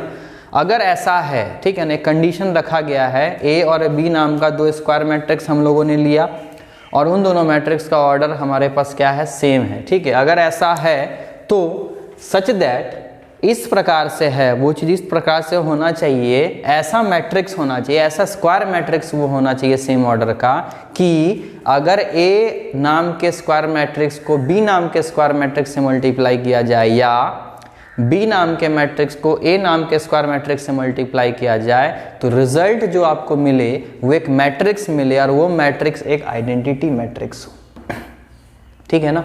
ध्यान दीजिएगा इस बात को। कंडीशन क्या है फिर से एक बात करते हैं, रिपीट कर रहा हूँ। इन्वर्टिबल मैट्रिक्स क्या होता है या इन्वर्स ऑफ ए मैट्रिक्स क्या होता है। कंडीशन क्या रखा गया है, ए नाम का अगर आपके पास एक स्क्वायर मैट्रिक्स दिया गया है, बी नाम का भी एक स्क्वायर मैट्रिक्स दिया गया है, दो स्क्वायर मैट्रिक्स हमारे पास दिए गए हैं सेम ऑर्डर के, और उस सेम ऑर्डर के दो स्क्वायर मैट्रिक्स को मैं आपस में मल्टीप्लाई करता हूँ। मल्टीप्लाई कैसे, a इंटू बी या तो b इंटू ए। एक ऐसा स्क्वायर मैट्रिक्स होगा जिसको अगर a इंटू बी करो चाहे b इंटू ए करो, करने के बाद अगर रिजल्टेंट के तौर पे एक आइडेंटिटी मैट्रिक्स अगर आपको मिल जाता है तो हम क्या बोल सकते हैं, तो हम बोल सकते हैं A is called the inverse of B। तो हम क्या बोल सकते हैं, A B का इनवर्स है। मतलब इसका ये हुआ कि B inverse is equal to क्या हो जाएगा, A। तो इनवर्स ऑफ अ मैट्रिक्स हम लोग रिप्रेजेंट कैसे करते हैं फ्रेंड्स, तो इनवर्स ऑफ अ मैट्रिक्स हम लोग रिप्रेजेंट करते हैं, मैट्रिक्स के ऊपर में पावर में दिखाई देगा आपको -1। ये मैट्रिक्स के ऊपर में पावर -1 रिप्रेजेंट करता है हमारे इनवर्स ऑफ अ मैट्रिक्स को। तो याद रखिएगा, अगर A इंटू बी बराबर B into A is equal to अगर I आ जाता है तो हम A को B का इन्वर्स कह सकते हैं या B को A का इन्वर्स। मतलब अगर आपको A और B दिया गया है, A इंटू बी या B इंटू ए करने पर अगर आपको I मिल जाता है, तो अगर आपसे कोई पूछा कि बताओ B इन्वर्स क्या होगा, तो आप सीधा सीधा बोल सकते हो B इन्वर्स A होगा। कैसे बोल दिए हम लोग कि B इन्वर्स A होगा, क्योंकि कंडीशन सेटिस्फाई कर रहा है, A into B B into A I आ रहा है। अगर A इंटू बी और B इंटू ए करने पे I आ जाता है तो B इनवर्स अगर आपसे कोई पूछता है तो आप बोल सकते हो B इनवर्स का वैल्यू A होगा, या आपसे कोई पूछता है A इनवर्स क्या होगा तो आप बोल सकते हो A इनवर्स B होगा। मतलब यहाँ जो मैंने लिखा है, इस कंडीशन को सेटिस्फाई करने के बाद, इस कंडीशन को सेटिस्फाई करने के बाद अगर ये I आपको दिखाई दे रहा है तो हम बोल सकते हैं A is the inverse of B या B is the inverse of A। दोनों बात हम लोग कह सकते हैं। मतलब इससे एक चीज़ क्लियर हुआ कि अगर A का इन्वर्स B है तो B का इन्वर्स कौन होगा, A होगा। मतलब आपसे अगर A इन्वर्स निकालने के लिए बोला जाता है तो आप A इन्वर्स का रिजल्ट क्या बता सकते हो, B नाम के मैट्रिक्स को, या आपको अगर B इन्वर्स निकालने के लिए कहा जाता है तो आप बोल सकते हो उसका रिजल्ट कौन होगा, A होगा। ठीक है, ये एक थ्योरेटिकल कंडीशन के बेसिस पे हम मैट्रिक्स का इन्वर्स फाइंड आउट कर सकते हैं। ठीक है, चलिए अब हम बात करते हैं कि कैसे हम B इन्वर्स को A लिख दिए। इस कंडीशन के बेसिस पे मैंने कैसे B इन्वर्स को A लिख दिया या A इन्वर्स को B लिख दिया। तो इस कंडीशन को हम लोग, इस कंडीशन के बेसिस पे कैसे इसको हम लोग लिख सकते हैं वो हम समझते हैं, उसका एक्सप्लेनेशन देखते हैं। बट इस एक्सप्लेनेशन में हमें ज़रूरत पड़ेगा कुछ प्रॉपर्टीज़ का। तो देखिए मैंने यहाँ पे कुछ प्रॉपर्टीज़ लिखा है जो इन्वर्स से रिलेटेड है, एक प्रॉपर्टी और बाकी के दो प्रॉपर्टी आप लोगों ने पहले भी पढ़ा हुआ है। प्रॉपर्टी क्या है फ्रेंड्स, याद रखिएगा, अगर किसी मैट्रिक्स को, किसी स्क्वायर मैट्रिक्स को उसी के इन्वर्स से अगर हम मल्टीप्लाई करते हैं तो हमेशा रिजल्ट हमें क्या मिलता है फ्रेंड्स, I मिलता है। याद रखिएगा, अगर किसी मैट्रिक्स को उसी के इन्वर्स से हम क्या करेंगे, मल्टीप्लाई करेंगे तो रिजल्ट हमें क्या मिलेगा, आइडेंटिटी मैट्रिक्स मिलेगा। उसी तरह से अगर किसी मैट्रिक्स को आइडेंटिटी मैट्रिक्स से मल्टीप्लाई करो या आइडेंटिटी मैट्रिक्स को किसी मैट्रिक्स से मल्टीप्लाई करो, मतलब स्क्वायर मैट्रिक्स, याद रखिएगा, तो आपको रिजल्ट के तौर पे क्या मिलेगा, एक A नाम का मैट्रिक्स। मतलब A into Y is equal to A। थोड़ा देर के लिए मन में सोचो I मतलब 1, तो A इंटू 1 बराबर 1, बस थोड़े देर के लिए, एग्जैक्टली नहीं होता है। ठीक है, तो A इंटू आइडेंटिटी मैट्रिक्स या identity matrix into A is always equal to 1 when A is some square matrix. ठीक है, उसी तरह से इससे एक चीज़ क्लियर हो गया कि किसी एक स्क्वायर मैट्रिक्स को आइडेंटिटी मैट्रिक्स से मल्टीप्लाई करते हो तो रिजल्टेंट के तौर पे एक मैट्रिक्स ही आएगा, वही मैट्रिक्स। तो अगर A इनवर्स को बात किया जाए तो A इनवर्स का रिजल्ट भी एक मैट्रिक्स ही होगा, और अगर उसको मैं आइडेंटिटी मैट्रिक्स से मल्टीप्लाई करता हूँ तो भी रिजल्ट क्या आएगा, A इनवर्स, या आइडेंटिटी मैट्रिक्स को A इनवर्स से मल्टीप्लाई करूंगा तो भी रिजल्ट क्या आएगा, A इनवर्स। ठीक है, चलिए इन्हीं प्रॉपर्टीज़ का हम इस्तेमाल करेंगे फ्रेंड्स, और ध्यान दीजिए कैसे मैं इसको ऐसे लिख सकता हूँ। ध्यान दीजिए, अगर A B is equal to I है फ्रेंड्स, कंडीशन था अगर A और B नाम के स्क्वायर मैट्रिक्स को आपस में मल्टीप्लाई करते हैं रिजल्ट क्या मिल जाता है, I मिल जाता है, तो इसे मैं कैसे A बराबर B इनवर्स या B इनवर्स बराबर A कैसे लिख सकता हूँ। ध्यान दीजिए, देखिए मैंने क्या किया, A इंटू बी बराबर आई था, ध्यान दीजिएगा A इंटू बी बराबर क्या था, आई था। ठीक है, तो मैंने क्या किया, पोस्ट मल्टीप्लाई कर दिया B inverse two both side. ये पोस्ट मल्टीप्लाई और प्री मल्टीप्लाई दो चीज़ मैं पहले समझा देता हूँ आपको। ठीक है, मैंने बताया था कि मैट्रिक्स का मल्टीप्लिकेशन के लिए सीक्वेंस का होना बहुत ज़्यादा ज़रूरी है। ठीक है ना, कोई चीज़ अपना मन से हम कहीं घुसा नहीं सकते हैं, तो इसीलिए यहाँ पे हम लोग एक सीक्वेंस को फॉलो करते हैं, और सीक्वेंस को फॉलो करने के लिए अगर कोई चीज़ मल्टीप्लाई करते हैं LHS RHS में अपना मन से, ठीक है ना, क्योंकि आपको पता है कि multiplication of A matrix cancellation law of cancellation को होल्ड करता है। अगर लॉ ऑफ कैंसिलेशन को होल्ड कर रहा है तो मल्टीप्लाई हम दोनों साइड कर सकते हैं फ्रेंड्स, ध्यान दीजिएगा। ठीक है, तो अगर A into B is equal to I है फ्रेंड्स, ध्यान दीजिएगा, तो पोस्ट मल्टीप्लाई मैं कर रहा हूँ B इनवर्स को बोथ साइड्स। B इनवर्स को अगर पोस्ट मल्टीप्लाई करने का मतलब क्या होता है, ध्यान दीजिए, अगर मैंने लिखा है A इज इक्वल टू, चलिए अगर मैंने लिखा है A is equal to B, ठीक है, मैंने क्या लिखा है, A is equal to B, तो पोस्ट मल्टीप्लाई का मतलब होता है इसके जस्ट बाद, ठीक है, और इसके जस्ट बाद। तो पोस्ट मतलब जस्ट बाद, तो पोस्ट मल्टीप्लाई में अगर कर रहा हूँ A इनवर्स को इन दोनों की तरफ, तो याद रखिएगा A इंटू A इनवर्स इसके जस्ट बाद हो रहा है, ये हो जाएगा B इंटू A इनवर्स जो इसके जस्ट बाद हो रहा है। उसी तरह से अगर मैं बोलूँगा प्री मल्टीप्लाई, तो प्री मल्टीप्लाई मतलब जो आपको दिख रहा है उससे जस्ट पहले, ठीक है ना। तो पोस्ट मतलब जो जैसे लिखा हुआ है उसके जस्ट एंडिंग में, और प्री मल्टीप्लाई मतलब जो जैसे लिखा है उसके जस्ट पहले। तो मैंने यहाँ पे क्या किया, पोस्ट मल्टीप्लाई किया B इनवर्स को दोनों तरफ, तो A B के जस्ट बाद मैंने डाल दिया B इनवर्स, और I के जस्ट बाद मैंने डाल दिया B इनवर्स। ठीक है, तो आप देख सकते हो मैंने एक प्रॉपर्टी बताया था, अगर किसी मैट्रिक्स को उसी के इनवर्स से मल्टीप्लाई करोगे तो आइडेंटिटी मैट्रिक्स मिल जाएगा, और वो एक स्क्वायर मैट्रिक्स होना चाहिए। तो हम जानते हैं कि B एक स्क्वायर मैट्रिक्स है, तो B इंटू बी इनवर्स क्या होगा फ्रेंड्स, I हो जाएगा, और I इंटू बी इनवर्स बताया था किसी भी मैट्रिक्स को आइडेंटिटी मैट्रिक्स से मल्टीप्लाई करते हो तो रिजल्ट एक वही मैट्रिक्स मिल जाता है, इट मीन्स इसका रिजल्ट B इनवर्स आ गया। उसी तरह से एक और प्रॉपर्टी मैंने बताया हुआ है, फिर वही चीज़ आइडेंटिटी मैट्रिक्स को किसी मैट्रिक्स से मल्टीप्लाई करोगे तो वही मैट्रिक्स मिल जाएगा, इट मीन्स A, तो A इज इक्वल टू क्या आ गया, B इनवर्स आ गया। उसी तरह से सेम वही फंडा मैंने यहाँ भी इस्तेमाल किया, अगर B is equal to I है तो पोस्ट मल्टीप्लाई कर दिया मैंने किसको फ्रेंड्स, तो पोस्ट मल्टीप्लाई कर दिया मैंने A इनवर्स को, तो A इनवर्स को पोस्ट मल्टीप्लाई करने के बाद ये क्या हो गया, B इंटू A इनवर्स बराबर I इंटू A इनवर्स, तो ये हो जाएगा I, ये इतना का वैल्यू A इनवर्स, ये फिर B, तो B बराबर A इनवर्स। तो देखिए इसमें हम चाहे तो प्री मल्टीप्लिकेशन भी कर सकते हैं। कैसे, अगर प्री मल्टीप्लाई करना होता तो आप खुद सोचो क्या करते, तो यहाँ B है तो इससे पहले क्या आना चाहिए था, तो इसके पहले आना चाहिए था B इनवर्स। तो अगर हम प्री मल्टीप्लाई करते B इनवर्स तो आप खुद देख लेना आपको क्या मिल जाएगा, रिजल्ट A बराबर B इनवर्स मिल जाएगा, ठीक है ना, A बराबर B इनवर्स इससे मिल जाएगा। ठीक है, अब बोलोगे सर इससे तो ये मिलना चाहिए ना, जी नहीं, मैंने यहाँ बोल दिया AB बराबर BA बराबर I, सब बराबर ही हैं, तो किसी से भी कोई मिले कोई प्रॉब्लम नहीं है। इट मीन्स हम बोल सकते हैं अगर A का इन्वर्स B है तो B का इन्वर्स A होगा, ठीक है ना। उसी तरह से यहाँ भी प्री मल्टीप्लाई करके निकाल सकते हो, कैसे, A इन्वर्स प्री मल्टीप्लाई करोगे दोनों तरफ तो आपको आसानी से B बराबर A इन्वर्स रिजल्ट मिल जाएगा। ठीक है, तो ये कंडीशन था जिस कंडीशन के बेसिस पे हम बता सकते हैं कि इन्वर्टिबल मैट्रिक्स क्या होता है या इन्वर्स ऑफ ए मैट्रिक्स किसे कहा जाता है। ठीक है, तो कंडीशन ध्यान में रखिएगा friends, inverse of A matrix मतलब सीधा सीधा बात है, अगर ए और बी नाम का जो स्क्वायर मैट्रिक्स है सेम ऑर्डर का, अगर उसका मल्टीप्लिकेशन आइडेंटिटी मैट्रिक्स आ जाता है तो हम बोल सकते हैं ए बी का इन्वर्स है या बी ए का इन्वर्स है। ठीक है, और ये आपके पास एक्सप्लेनेशन है कि कैसे उन चीज़ों को हम लिख सकते हैं। ठीक है, चलिए उसी तरह से अगर ये कंसेप्ट आपको समझ में आ गया है तो हम एक एग्जांपल लेते हैं और एग्जांपल लेकर के आपको समझा देता हूँ मैं कि कैसे a इंटू बी बराबर आई आता है या b इंटू ए बराबर आई आता है, जिसके बेसिस पे a को हम b इन्वर्स या b को a इन्वर्स बोल सकते हैं। चलिए इसको आप पहले लिख लीजिए फटाक से, फिर आगे बढ़ता हूँ मैं। पॉज कर ले, वीडियो को पॉज करके आप जल्दी जल्दी से लिख लें।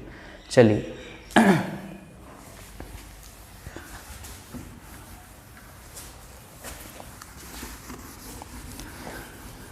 एक क्वेश्चन मैं लेता हूँ यहाँ पे सबसे पहले, जिस क्वेश्चन के बेसिस में आपको समझा दूँ कि कैसे a इंटू बी और b इंटू ए आई आता है।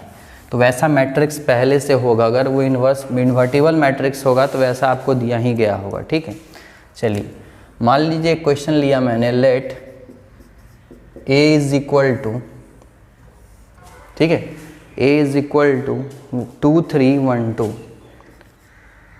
2 3 1 2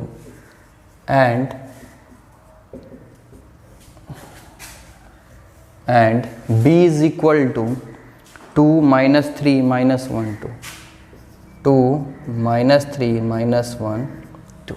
ठीक है, चलिए ये सब लॉजिक आपको बहुत अच्छे से क्लियर हो जाएगा फ्रेंड्स। जब आप डिटर्मिनेंट पढ़ोगे ना तो ये सारा चीज़ आपको समझ में आ जाएगा, कैसे आप डायरेक्टली ले सकते हो किसी मैट्रिक्स को, बहुत आसानी से आपको समझ में आ जाएगा उस समय। ठीक है, तो फिलहाल तो अभी आपके लिए बेसिक चीज़ है, कुछ कन्फ्यूज़न बना हुआ रहेगा, बट डिटर्मिनेंट में जब पढ़ोगे तो वहाँ पे बहुत सारा शॉर्टकट्स हम लोग सीखेंगे, उस बेसिस पे आप आसानी से समझ जाओगे कि क्या होने वाला है। ठीक है, चलिए ये मेरा ए है फ्रेंड्स, ये मेरा बी है। यहाँ पे आपको दो स्क्वायर मैट्रिक्स दिए गए हैं सेम ऑर्डर का, आप देख सकते हो इसका ऑर्डर आपको दिखाई दे रहा होगा 2 क्रॉस 2।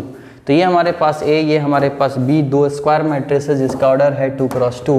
तो आपसे बोला गया है then find A inverse and B inverse. तो आप फाइंड कीजिए ए इनवर्स और बी इनवर्स। तो अगर ए इनवर्स और बी इनवर्स हमें पता करना है तो अगर कंडीशन सेटिस्फाई हो गया, मतलब अगर ए बी बराबर बी ए बराबर आई अगर आ गया तो हम बोल सकते हैं कि ए इनवर्स का वैल्यू बी होगा और बी इनवर्स का वैल्यू ए होगा। अगर ये कंडीशन क्या हो गया फ्रेंड्स, अगर ये कंडीशन सेटिस्फाई कर गया तो हम डायरेक्टली बोल सकते हैं कि ए इनवर्स का वैल्यू जो होगा ये वाला मैट्रिक्स होगा और बी इनवर्स का जो वैल्यू होगा वो ये वाला मैट्रिक्स होगा। हमें तो ए इनवर्स और बी इनवर्स निकालने बोला है ना। चलिए हम पहले चेक करते हैं, अगर इतना के बराबर हम आसानी से फाइंड आउट कर सकते हैं तो अगर ये कंडीशन सेटिस्फाई करेगा तब तो चलिए हम पहले चेक करते हैं कि क्या ये कंडीशन सेटिस्फाई करता है या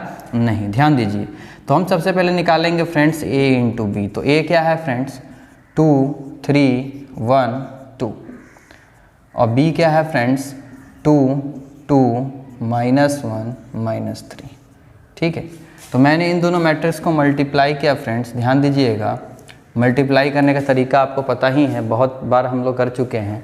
2 2 ज़ा 4 और ये 3 -1 जा -3, 4 -3 मतलब 1, 2 -3 6 और ये 3 2 ज़ा 6, -6 + 6 0, ये 1 2 ज़ा 2, ये 2 -2 2 -2 0, ये 1 -3 ये 4, तो 4 -3 मतलब 1। तो आप देख सकते हो a इंटू बी करने पे हमें क्या मिल गया फ्रेंड्स, i मिल गया। तो a इंटू बी कितना आया फ्रेंड्स, i आ गया। उसी तरह से हम क्या निकालेंगे b इंटू ए। तो b इंटू ए मतलब 2 -3 -1 2 और a क्या है फ्रेंड्स 2 3 1 2। ठीक है, तो जब इन दोनों को मैंने मल्टीप्लाई किया तो मल्टीप्लाई करने के बाद देख सकते हो 2 2 ज़ा 4 -3, 4 -3 मतलब 1, 2 3 ज़ा 6 और ये -6 0, -2 + 2 0, -3 + 4 1। तो ये भी कितना आया फ्रेंड्स, i आ गया। तो आप देख सकते हो यहाँ हम लोगों ने क्या देखा, here A B is equal to B A is equal to I. So A inverse बराबर क्या हो जाएगा फ्रेंड्स, तो ए इनवर्स बराबर b हो जाएगा। b बोलने का मतलब 2 -3 -1 2 एंड बी इनवर्स बराबर क्या हो जाएगा फ्रेंड्स, ए हो जाएगा, और ए मतलब 2 3 1 2। तो इस तरह से हम कंडीशन के बेसिस पे अगर हमें 2 स्क्वायर मैट्रिक्स दिया गया है तो उस स्क्वायर मैट्रिक्स के बेसिस पे हम आसानी से फाइंड आउट कर सकते हैं ए इनवर्स और बी इनवर्स। ठीक है, तो ये एक बेसिक सा कंसेप्ट था, और इस बेसिक के कंसेप्ट के बेसिस पे हम पता कर सकते हैं कि हमारा इनवर्स ऑफ अ मैट्रिक्स या इन्वर्टिबल मैट्रिक्स क्या होता है। ठीक है, चलिए, अगर आपको इतना समझ में आ गया फ्रेंड्स, तो इससे जुड़े हुए कुछ प्रॉपर्टीज़ हैं, वो प्रॉपर्टीज़ मैं यहाँ पे आपको नोट में लिखवा देता हूँ। तो सबसे पहला प्रॉपर्टी यहाँ मैंने डिस्कस भी कर ही लिया है ऐसे, है ना। पहला प्रॉपर्टी क्या मैंने बताया फ्रेंड्स, तो पहला प्रॉपर्टी मैंने बताया रेक्टेंगुलर मैट्रिक्स। ठीक है, एक रेक्टेंगुलर मैट्रिक्स जो होगा फ्रेंड कभी भी आपको इन्वर्स ऑफ ए मैट्रिक्स नहीं देगा। तो rectangular matrix does not poses inverse of a matrix. एक रेक्टेंगुलर मैट्रिक्स कभी भी इन्वर्स ऑफ ए मैट्रिक्स आपको नहीं दे सकता। इन्वर्स ऑफ ए मैट्रिक्स हमेशा किसका निकलता है, एक स्क्वायर मैट्रिक्स का निकलता है, याद रखिएगा फ्रेंड्स। चलिए, दूसरा क्या है friends, if B is the inverse of A then A is the inverse of B। अगर B A का इनवर्स है तो ये डेफिनेटली श्योर है फ्रेंड्स कि B is the inverse of A होगा ही होगा। अगर B A का इनवर्स है तो A B का इनवर्स होगा ही होगा, ये कंफर्म है, ये श्योर बात है। ठीक है, तीसरा फ्रेंड्स क्या है, तो तीसरा प्रॉपर्टी हम लोगों ने देखा हुआ है कि अगर A को A इनवर्स से मल्टीप्लाई करो, चाहे A इनवर्स को आप A से मल्टीप्लाई करो, रिजल्ट हमेशा हमें क्या मिलेगा फ्रेंड्स, I मिलेगा। ठीक है ना, तो याद रखिएगा A इंटू A इनवर्स, अगर किसी मैट्रिक्स को उसी के इनवर्स से मल्टीप्लाई करते हो तो रिजल्ट हमेशा हमें क्या मिलता है फ्रेंड्स, आइडेंटिटी मैट्रिक्स मिलता है। ये 3 प्रॉपर्टी आप याद रखिएगा, ये बड़ा बेसिक सा प्रॉपर्टी है और इस प्रॉपर्टी को आसानी से हम ध्यान में रख सकते हैं। चलिए, एक और प्रॉपर्टी आपको लिखवा दूँ जिसको हम लोग प्रूव करेंगे। अगर A इंटू बी का होल इन्वर्स है फ्रेंड्स, ठीक है, अगर A इंटू बी का क्या है, होल इन्वर्स है, अगर A और B हमारे पास 2 स्क्वायर मैट्रिसेस हैं और उन दोनों मैट्रिक्स का मल्टीप्लिकेशन का जो रिजल्ट आएगा उसका इन्वर्स है, तो इस रिजल्ट को हम क्या लिख सकते हैं फ्रेंड्स, तो इस इन्वर्स को रिजल्ट को लिख सकते हैं B inverse into A inverse. जैसे हम लोगों ने ट्रांसपोज में देखा था उसी तरह से हम लोग यहाँ पे A इंटू बी इन्वर्स को लिख सकते हैं B inverse into A inverse. तो हमारा जो नेक्स्ट चीज़ है, एक क्वेश्चन बड़ा आता है, इंपॉर्टेंट क्वेश्चन है, इस प्रॉपर्टी को आपको प्रूव करने के लिए बोलता है कि कैसे A इंटू बी का होल इन्वर्स बराबर B inverse into A inverse होगा।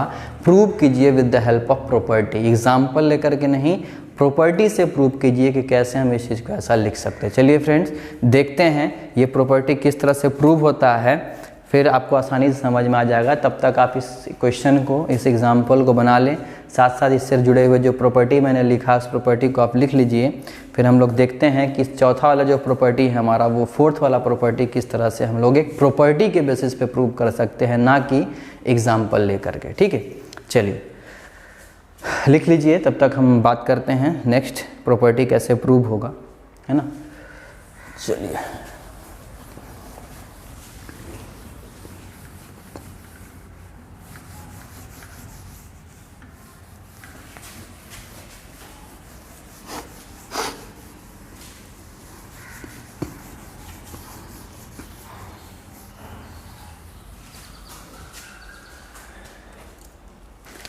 देखिए फ्रेंड्स, एक क्वेश्चन आता है, बड़ा इंपॉर्टेंट है ना।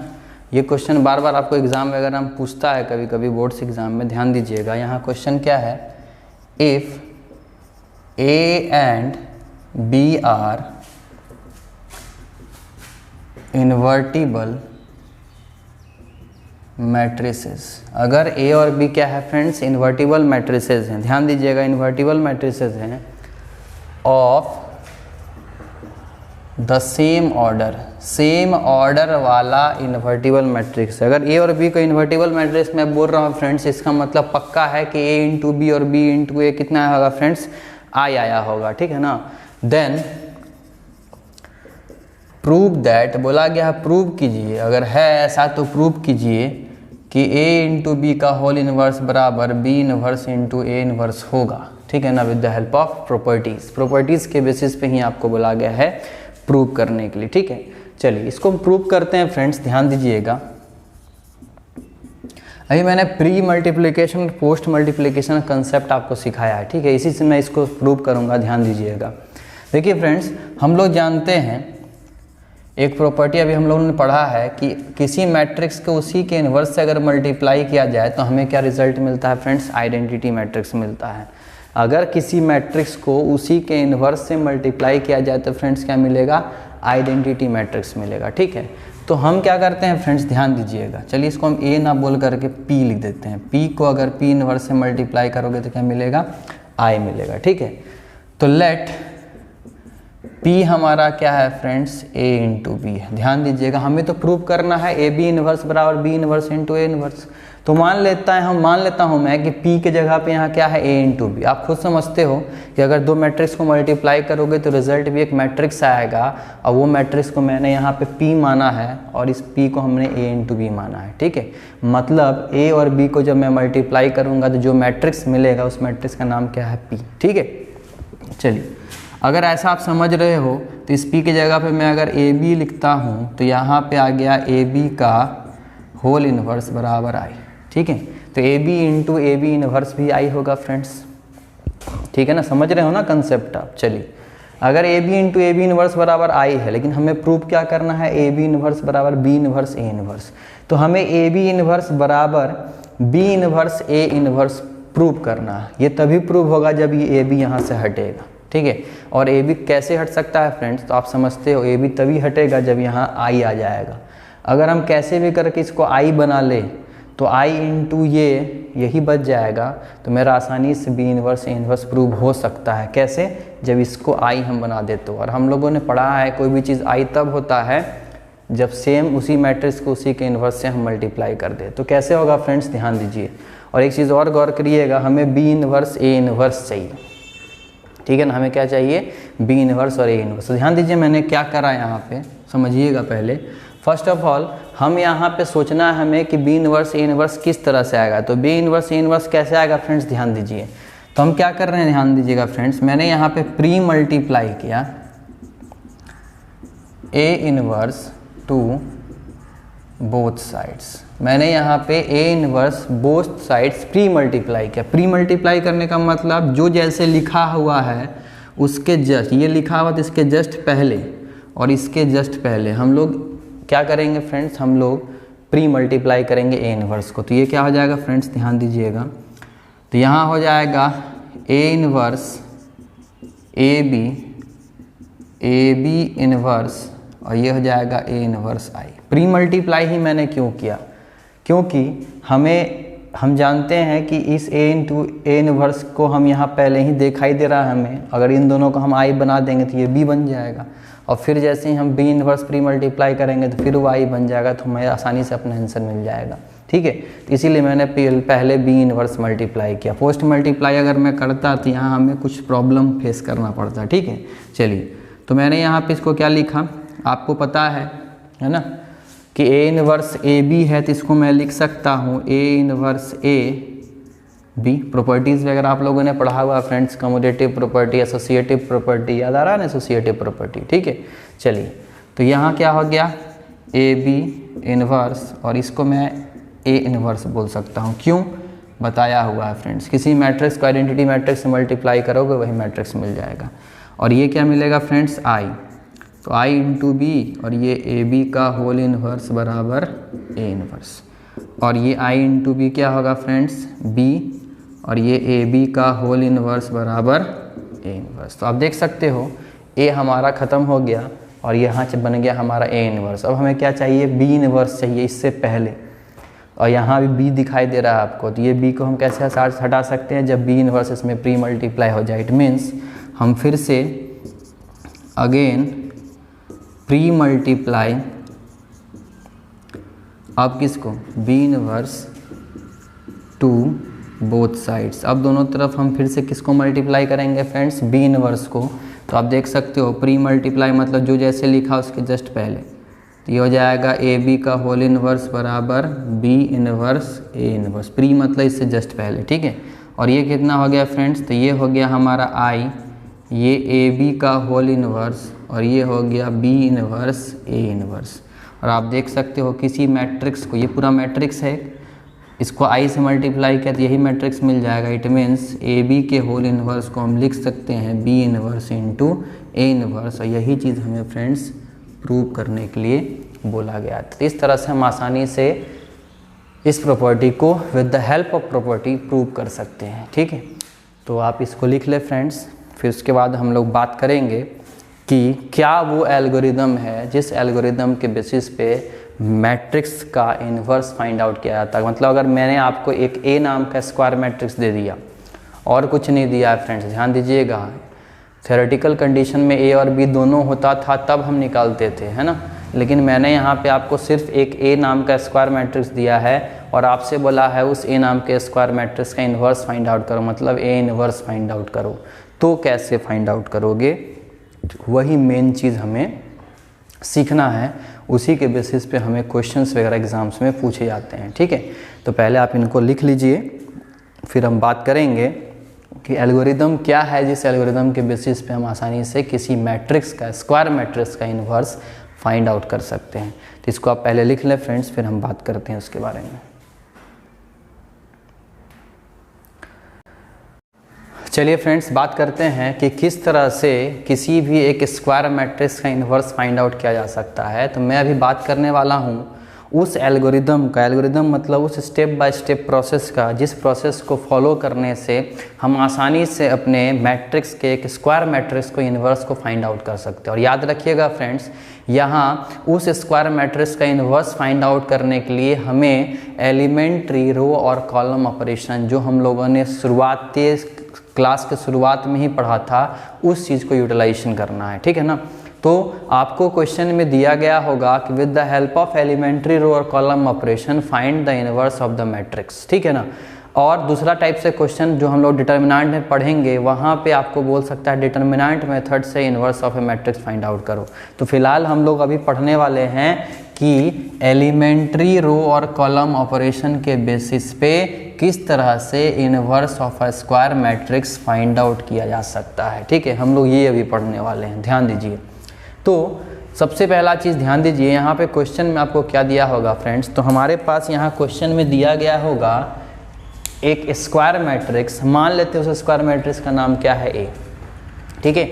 और आपसे बोलेगा कि आप उस ए नाम के स्क्वायर मैट्रिक्स का इन्वर्स फाइंड आउट करो, मतलब ए इन्वर्स निकालो, ए का पावर -1, ठीक है। ये रिप्रेजेंटेशन होता है ए इन्वर्स का, ये आपको निकालने के लिए बोलेगा। तो आपको कैसे निकालना है, क्या प्रोसेस है जिस प्रोसेस को हमें अप्लाई करना, शुरुआत कैसे करना है, ध्यान दीजिए। सबसे पहला स्टेप नंबर 1, तो स्टेप नंबर 1 में हमें क्या करना है, अगर मैं आपसे बोलूँ कि क्या मैं ए को आई इंटू ए लिख सकता हूँ, क्या ए को आई इंटू ए लिख सकता हूँ क्या, हाँ लिख सकता हूँ, क्योंकि मैंने आपको बताया था किसी आइडेंटिटी मैट्रिक्स को ए नाम के मैट्रिक्स से मल्टीप्लाई करोगे तो रिजल्ट क्या मिलेगा, ए। तो इट मीन्स ए को मैं आई इंटू ए लिख सकता हूँ, ठीक है। और आपको पता है कि किसी मैट्रिक्स का इन्वर्स तब फाइंड आउट हो पाएगा, या इसका इन्वर्स को हम क्या बोलेंगे, बी बोलेंगे, लेकिन वो बी तो मेरे पास है नहीं, ठीक है ना। तो वही बी हमें फाइंड आउट करना है फ्रेंड्स, जिसके बेसिस पे हम बोल सकते हैं कि वही ए इन्वर्स का जो रिजल्ट आएगा वो क्या आएगा, बी आएगा। और आपको पता है कि ये b कैसे आएगा, जब a इंटू बी बराबर क्या आ जाएगा, i, तो हम बोल सकते हैं a इन्वर्स किसके बराबर होगा फ्रेंड्स, b के बराबर होगा। तो ये b कैसे आएगा वही हमें पता करना है, ध्यान दीजिए कैसे पता करेंगे। तो सबसे पहला स्टेप में हम लोग क्या लिखेंगे फ्रेंड्स कि a को हम क्या लिख सकते हैं, i इंटू ए, ठीक है। अब ध्यान दीजिए, इसको लिखने के बाद स्टेप नंबर 2 में क्या करना है, ध्यान दीजिएगा। स्टेप नंबर 2 में हम क्या करेंगे, इस a नाम के पोजीशन पे हमारा जो a नाम का मैट्रिक्स दिया गया होगा फ्रेंड्स, ध्यान दीजिएगा, ये a11, a12, a21, a22, मान लेते हैं ये 2×2 को मैट्रिक्स दिया गया होगा, वो मैट्रिक्स a की जगह पे आप लिख देना। और यहाँ पे i नाम का आइडेंटिटी मैट्रिक्स, अगर ये 2×2 का है तो हम लोग आइडेंटिटी मैट्रिक्स भी 2×2 का लेंगे फ्रेंड्स, ध्यान दीजिएगा, ठीक है। ये भी मैंने यहाँ पे लिख दिया है ना। और इस ए को हम लोग फ्रेंड्स एज इट इज़ यहीं छोड़ देंगे, ठीक है। स्टेप नंबर 2 आपको समझ में आ गया होगा फ्रेंड्स। क्या मैंने किया यहाँ स्टेप नंबर 2 में, इस ए को मैंने ए आई इंटू ए लिखा और इस ए के जगह पे जो हमारा ए नाम का मैट्रिक्स दिया गया था उस ए नाम के मैट्रिक्स को लिख दिया, ठीक है। और इसका ऑर्डर जितना होगा इस ए नाम का मैट्रिक्स का, वही ऑर्डर वाला आइडेंटिटी मैट्रिक्स हम लोग यहाँ लिख देंगे और इस ए को हम लोग एज इट इज़ छोड़ देंगे, ठीक है। अब ध्यान दीजिए फ्रेंड्स, क्या होगा स्टेप नंबर 3। तीसरा स्टेप में क्या करना है फ्रेंड्स, हमें अप्लाई करना है, अप्लाइंग एलिमेंट्री रो और column operation to convert matrix A into I, ठीक है। स्टेप नंबर 3 में हमें क्या करना है, हमें एलिमेंट्री रो या तो कॉलम ऑपरेशन के मदद से इस ए नाम के स्क्वायर मैट्रिक्स को कन्वर्ट करना है आइडेंटिटी मैट्रिक्स में। इट मीन्स जो भी यहाँ पे दिया गया होगा फ्रेंड्स, याद रखिए हमें एलिमेंट्री रो और कॉलम ऑपरेशन के मदद से इस मैट्रिक्स को चेंज करना है, ट्रांसफॉर्म करना है। और इस मैट्रिक्स ए को ट्रांसफॉर्म किस में करना है फ्रेंड्स, तो ट्रांसफॉर्म करना है एक आइडेंटिटी मैट्रिक्स में। और आपको पता है मैट्रिक्स में ट्रांसफॉर्मेशन हम ला सकते हैं, कर सकते हैं तो with the help of elementary row और कॉलम ऑपरेशन। इट मीन्स ये जो हमारा मैट्रिक्स था फ्रेंड्स, ध्यान दीजिएगा, स्टेप नंबर 4 को समझने की कोशिश कीजिएगा। ये जो मैट्रिक्स है एलिमेंट्री रो और कॉलम ऑपरेशन होने के बाद, ठीक है ना, जब अप्लाई करेंगे हम लोग इसमें एलिमेंट्री रो और कॉलम ऑपरेशन, तो इसको कन्वर्ट करने का कोशिश करना है किसमें फ्रेंड्स, आइडेंटिटी मैट्रिक्स में। मतलब यहाँ 1, यहाँ 0, यहाँ 1, यहाँ 0, इसके फॉर्म में, ठीक है।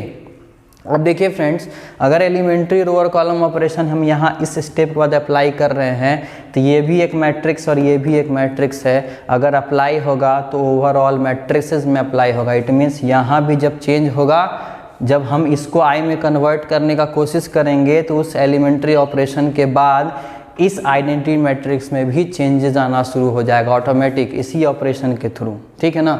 और ये अब आइडेंटिटी मैट्रिक्स नहीं रहेगा, जैसे ही चेंज आ जाएगा तो ये मैट्रिक्स कोई और एक नया मैट्रिक्स बन जाएगा और इस मैट्रिक्स को मैं बोल देता हूँ क्या, बी। और आप देख सकते हो इस ए को हम लोग एज इट इज़ यहाँ ए लिख के चल रहे थे, ठीक है ना। और आप देख सकते हो जैसे ही हम लोग इसको आइडेंटिटी मैट्रिक्स में कन्वर्ट किए एलिमेंट्री रो और कॉलम ऑपरेशन के बेसिस पे, तो ये आइडेंटिटी मैट्रिक्स भी बदल जाएगा, है ना। कॉलम ऑपरेशन या रो ऑपरेशन लगने के बाद जो ऑपरेशन यहाँ लगेगा सेम ऑपरेशन इसके भी एलिमेंट्स पे लगेगा। ऑपरेशन सेम होगा, बस इसका भी ट्रांसफॉर्मेशन हो जाएगा और इसका भी ट्रांसफॉर्मेशन हो जाएगा, दोनों में चेंजेस आ जाएगा। लेकिन ये चेंज हमें खुद करना है, जानबूझ करके आइडेंटिटी बनाना है और ये अपने आप बदल जाएगा किसी और मैट्रिक्स में। इसको मैंने बोल दिया बी और ये ए तो हमारा एज इट इज़ था। और आप खुद देखिए फ्रेंड्स, स्टेप नंबर 5 को ध्यान से देखिए, मैंने क्या बताया था, जब a इंटू बी या b इंटू ए अगर आई आ जाता है तो सीधा सा बात है फ्रेंड्स, आपको चाहिए क्या था, a इनवर्स। तो हम लिख सकते हैं a इनवर्स किसके बराबर होगा फ्रेंड्स, तो ये जो b आपके पास नया मैट्रिक्स इस i ऑटोमेटिक कन्वर्ट होने के बाद आया है ना फ्रेंड्स, वही b हमारा क्या है, इस a का inverse. It means a inverse हम लास्टली क्या लिख सकते हैं, जो हमारा यहाँ एक b नाम का मैट्रिक्स ऑटोमेटिक कन्वर्ट होने के बाद आ गया होगा। तो आप समझ गए होंगे एल्गोरिदम क्या है और इसी एल्गोरिदम के बेसिस पे हम आसानी से इस क्वेश्चंस को बना सकते हैं। तो फ्रेंड्स पहले आप इस एल्गोरिदम को लिखें, ठीक है ना। ये 5 स्टेप का एल्गोरिदम है, इस 5 स्टेप के एल्गोरिदम को लिखें और इस एल्गोरिदम को कैसे अप्लाई करना है उसको मैं एक क्वेश्चन करके आपको दिखाता हूँ ताकि आपको और अच्छे से क्लियर हो जाएगा, ठीक है। तो पहले आप इस एल्गोरिदम को लिख लें, फिर हम बात करते हैं कि किस तरह से इसको हम अप्लाई करेंगे किसी क्वेश्चन में। चलिए अब हम बात करते हैं क्वेश्चन का, ठीक है। इसको आप पहले लिख लीजिए, पॉज करके लिख लीजिएगा। चलिए कैसे हम निकालेंगे किसी मैट्रिक्स का इनवर्स, ध्यान दीजिए।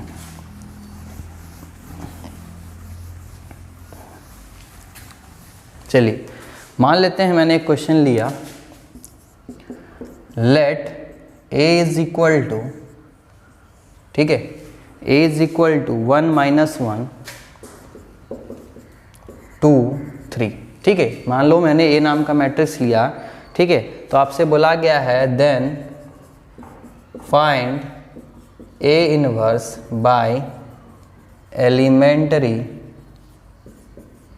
ऑपरेशंस। एलिमेंट्री ऑपरेशंस लगाने के बाद आपसे बोला गया है फ्रेंड्स आप इसका ए इनवर्स फाइंड आउट करो, ठीक है।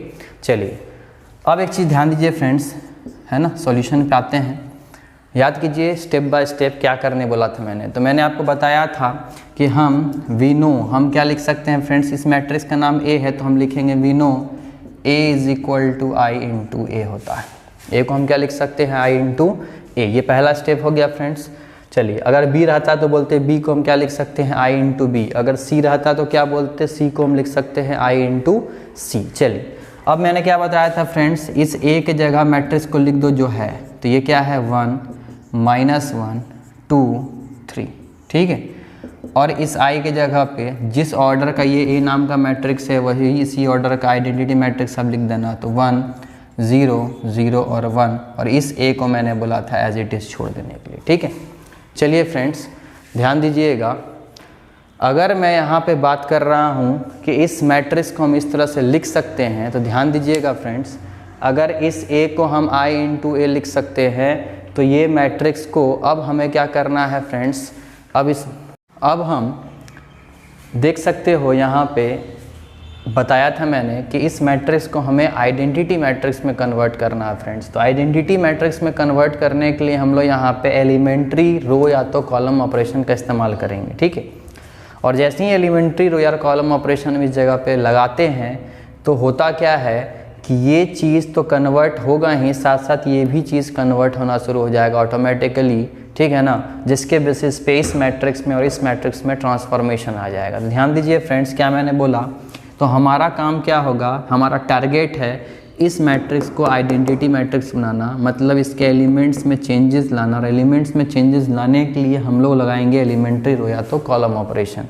तो चलिए फ्रेंड्स हम इस्तेमाल करते हैं एलिमेंट्री रो ऑपरेशन का और इसको कन्वर्ट करने का कोशिश करते हैं आइडेंटिटी मैट्रिक्स में। तो आइडेंटिटी मैट्रिक्स का पहचान है, क्या पहचान है कि यहाँ 1 होता है, यहाँ 0 होता है, फिर यहाँ 1 होता है और यहाँ पे 0 होता है। तो याद रखिएगा फ्रेंड्स, हमारा सबसे पहला टारगेट होगा कि हमारा इनिशियलाइजेशन इस जगह से होता है। हमेशा हमारा इनिशियलाइजेशन कहाँ से होगा फ्रेंड्स, इस जगह से, मतलब A11 से, ठीक है।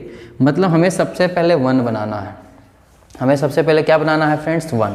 अगर पहले से 1 दिया गया है फ्रेंड्स बहुत अच्छी बात है, फिर हम 1 बनाने का कोशिश नहीं करेंगे, ठीक है ना।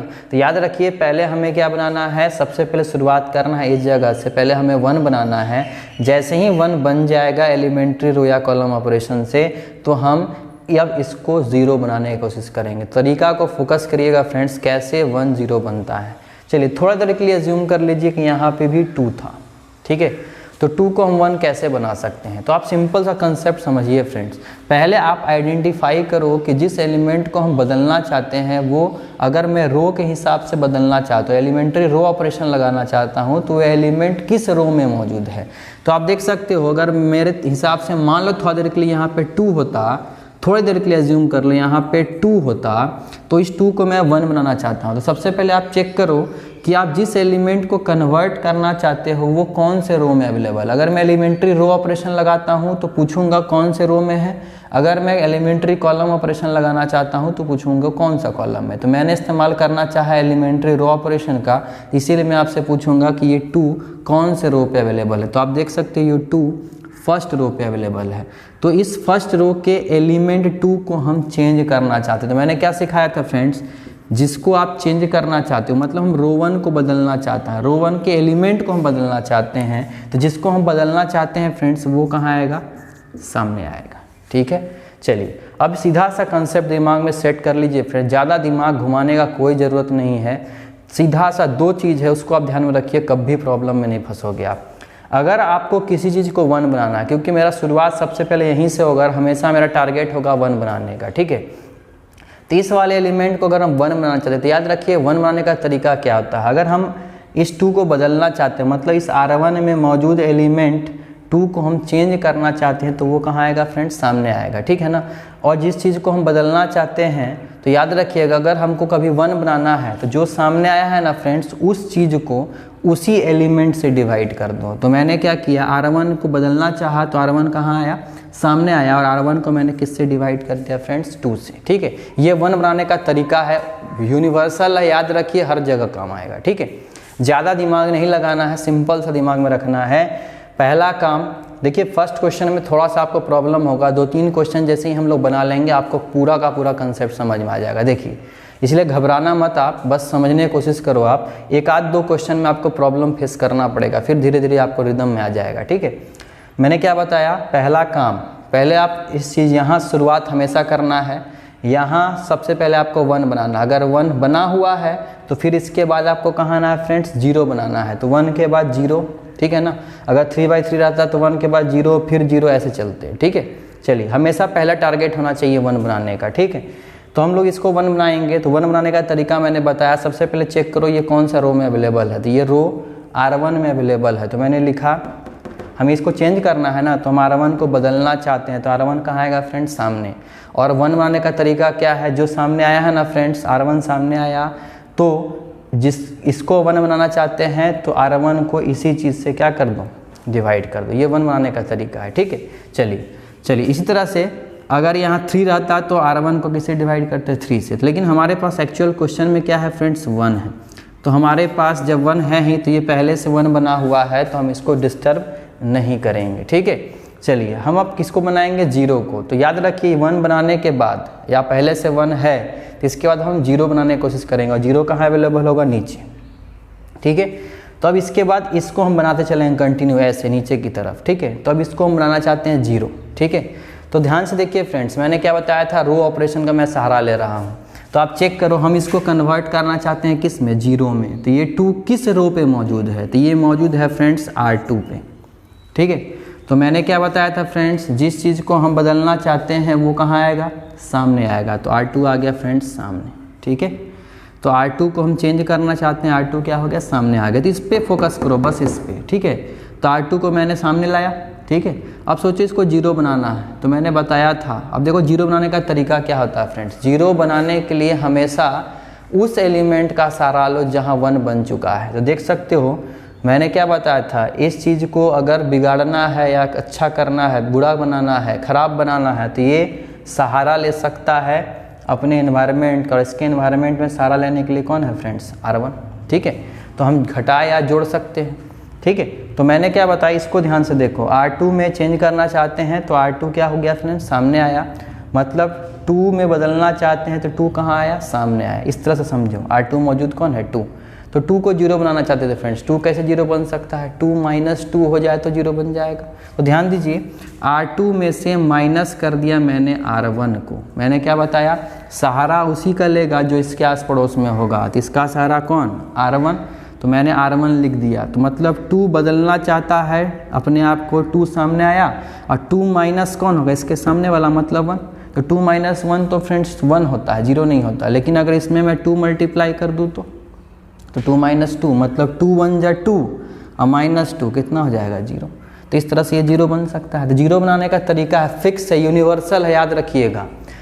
0 एलिमेंट, 2 ही काम तो करना है, या तो 1 बनाना, नहीं तो 0 बनाना है। 1 के लिए क्या तरीका बताया, जो चीज़ अपने आप को बदलना चाहते हैं सामने आएगा और वही एलिमेंट से डिवाइड हो जाएगा। ठीक है, ये एलिमेंट्री रो कॉलम ऑपरेशन में है ही। ठीक है ना, उसी तरह से अगर कोई चीज़ अपने आप को 0 बनाना चाहते हैं, 0 बनाने का तरीका क्या बताया मैंने फ्रेंड्स, हमेशा 1 जिसके पास है उसी रो का या कॉलम का सहारा लेगा। ठीक है ना, तो देखिए ये R2 यहाँ पे इस रो 2 मौजूद था, तो ये 0 बनना चाहता है, सहारा किसका लेगा, जिसके पास 1, जिस रो के पास 1 होगा। तो वो 1 किसके पास, R1 के पास। देखिए R1 सब्ट्रैक्ट कर दिया मैंने, 2 - 2 × 1 0 हो गया। ठीक है, चलिए, तो इस तरह से हमने इस मैट्रिक्स में चेंज किया। ठीक है, चेंज किया। तो ध्यान दीजिए फ्रेंड्स, चेंज इस मैट्रिक्स में भी होगा इसी ऑपरेशन के चलते। ठीक है, चलिए देखिए चेंज क्या आया, देखते हैं। चेंज किस में आया फ्रेंड्स, R2 में। तो क्या R1 में कोई फ़र्क पड़ेगा, नहीं। तो इन दोनों के R1 में कोई फ़र्क नहीं पड़ेगा। तो ये 1, ये -1, ये 1 और 0। R1 को मैंने एज इट इज़ लिख दिया। अब फ़र्क किस में पड़ेगा, R2 में। R2 में कैसे फ़र्क पड़ेगा फ्रेंड्स, R2 में चेंज आएगा कैसे, R2 - 2 R1। R2 में घटेगा R1 दुगना होकर के, इसका दुगना माइनस ये, इसका दुगना माइनस ये, इसका दुगना माइनस ये, इसका दुगना माइनस ये। चलिए करते हैं, 2 × 1 2, 2 - 2 0, 2 इंटू -1 -2 -3, ठीक है। ध्यान दीजिएगा, सॉरी R2 में से 2R1 जाएगा ना, तो 2 -2 इंटू 1, तो 2 - 2 0, 3 माइनस, ध्यान दीजिएगा फ्रेंड्स, R2 की जगह पे अब कौन है 3 है, और -2 इंटू इसकी जगह R1 की जगह पे कौन है -1, तो 3 माइनस माइनस प्लस, तो 3 + 2 कितना हो जाएगा फ्रेंड्स 5, तो यहाँ हमारे पास कितना आ गया 5। चलिए उसी तरह से यहाँ आ जाते हैं, R2 की जगह कौन है 0, 0 - 2 इंटू 1, सो 0 - 2 इंटू 1, ध्यान दीजिएगा 0 - 2 इंटू 1, तो 0 - 2 इट मीन्स -2। उसी तरीके से R2 की जगह आप कौन है फ्रेंड्स 1, तो 1 - 2 इंटू 0 करस्पॉन्डिंग चलता है, याद रखिएगा 1 - 2 into 0 it means 1 - 0 it means 1, ठीक है। चलिए तो हम लोगों ने फर्स्ट ऑपरेशन लगा करके इस मैट्रिक्स में ट्रांसफॉर्मेशन लेते आया, देख सकते हो आप, ये 1 और 0 बन गया। उसी तरह से अब फिर आइडेंटिटी मैट्रिक्स बनाने के लिए हमें इधर वाले एलिमेंट्स पे ध्यान देना है, और याद रखिए फ्रेंड्स पहले 1 बनाना है। तो अब देखिए 1 कहाँ अवेलेबल होता है आइडेंटिटी मैट्रिक्स में, यहाँ या यहाँ, तो यहाँ अवेलेबल होता है फ्रेंड्स। तो अब इस 5 को हम किस में कन्वर्ट करना चाहेंगे, 1 बनाना चाहेंगे। तो मैंने अभी क्या सिखाया फ्रेंड्स, जिस एलिमेंट को आप बदलना चाहते हो पहले चेक करो वो कौन सा रो पे अवेलेबल है। तो हम देख सकते हैं ये कौन सा रो पे अवेलेबल है फ्रेंड्स 2 पे, तो मैंने लिख दिया R2, ठीक है। जो अपने आप को बदलना चाहता है फ्रेंड्स वो सामने आएगा, लिख दिया मैंने। और 1 बनाने का तरीका क्या बताया था फ्रेंड्स, जो एलिमेंट दिख रहा है उसी से इसको डिवाइड कर दो, मतलब डिवाइडेड बाय 5, ठीक है। देख सकते हो आप R2 पे मौजूद कौन है 5, तो 5 अपने आप को बदलना चाहता है, ठीक है। तो 5/5 कितना 1, तो यही चीज़ बता रहा है ये, ठीक है ना। चलिए तो अगर इसके हिसाब से हम इस मैट्रिक्स में ट्रांसफॉर्मेशन लाना चाहते हैं तो कैसे आएगा फ्रेंड्स ट्रांसफॉर्मेशन, ध्यान दीजिए। तो यही ऑपरेशन इस पे भी अप्लाई होगा और इस पे भी। तो आप देख सकते हो ऑपरेशन अप्लाई किस पे हो रहा है R2 पे, तो क्या R1 में कोई चेंजेस आएगा फ्रेंड्स, नहीं आएगा। तो R1 एज इट इज़ आप लिख दो, तो R1 देख सकते हो 1 - 1 इज इक्वल टू 1 0, और यहाँ है A। अब ट्रांसफॉर्मेशन इस ऑपरेशन से कैसे आया, जो भी R2 पे दिख रहा है सब डिवाइड बाई 5 हो जाएगा, 0/5 फ्रेंड्स 0, 5/5 मतलब 1, -2/5, और ये हो जाएगा फ्रेंड्स 1/5। अब एक चीज़ गौर करना फ्रेंड्स, जो एक बार कन्वर्ट हो गया है ना फ्रेंड्स, आप ऑपरेशन लगाते चलो उस पर कोई इफेक्ट नहीं पड़ने वाला, वो वैसे ही रहेगा जो उसको हम लोग जैसा बनाया था, ठीक है ना। तो उससे कोई इस पर चेंजेस नहीं आने वाले। आप देख सकते हो ना R2 में ये भी था, बट होने के बाद कोई इफेक्ट पड़ा क्या, वो अभी भी 0 है, ठीक है। तो याद रखिएगा इस चीज़ को। उसी तरह से अब हमारा 1 0 1 बन गया। अब हमारा क्या है फ्रेंड्स, 1 के बाद फिर 0 बनाने की कोशिश करते हैं, तो 0 कौन बनेगा, ये वाला है ना, टारगेट यही है ना फ्रेंड्स। तो 0 बनाने का मतलब क्या है फ्रेंड्स, मैंने क्या बताया, हमेशा 1 जिसके पास है उसका सहारा लेगा रो में, ठीक है ना। तो सबसे पहले ये चेक करो कि जिसको हम 0 बनाना चाहते हैं वो कौन से रो पे अवेलेबल है। तो जिसको हम 0 बनाना चाहते हैं फ्रेंड्स वो अवेलेबल है हमारा फर्स्ट रो पे। इट मीन्स हम R1 को कन्वर्ट करना चाहते हैं, तो R1 क्या होगा फ्रेंड्स, सामने आएगा। और R1 में मौजूद कौन है -1, मतलब -1 को हम चेंज करना चाहते हैं तो -1 सामने आया। और -1 में चेंजेस लाने के लिए हमें आस पड़ोस का सहारा लेना पड़ेगा। सहारा R1 किसका लेगा, तो रो का ही। तो रो कौन सा रो, जिसके आस पड़ोस में, मतलब R2। तो इस R2 का सहारा लेगा, मतलब इसके जस्ट करस्पॉन्डिंग वाला R2 का एलिमेंट का सहारा लेगा, मतलब 1। तो ये -1 चेंज करना चाहता है, -1 आया, और ये 1 है, तो -1 और 1 में क्या रिलेशन बनाओगे, कौन सा ऑपरेशन लगाया कि 0 बन जाएगा, तो ये लगाएंगे हम लोग प्लस। तो हम आसानी से बोल सकते हैं कि ये हमारा बन जाएगा 0। इट मीन्स ऑपरेशन लगा है फ्रेंड्स, तो चेंजेस दोनों में आएगा।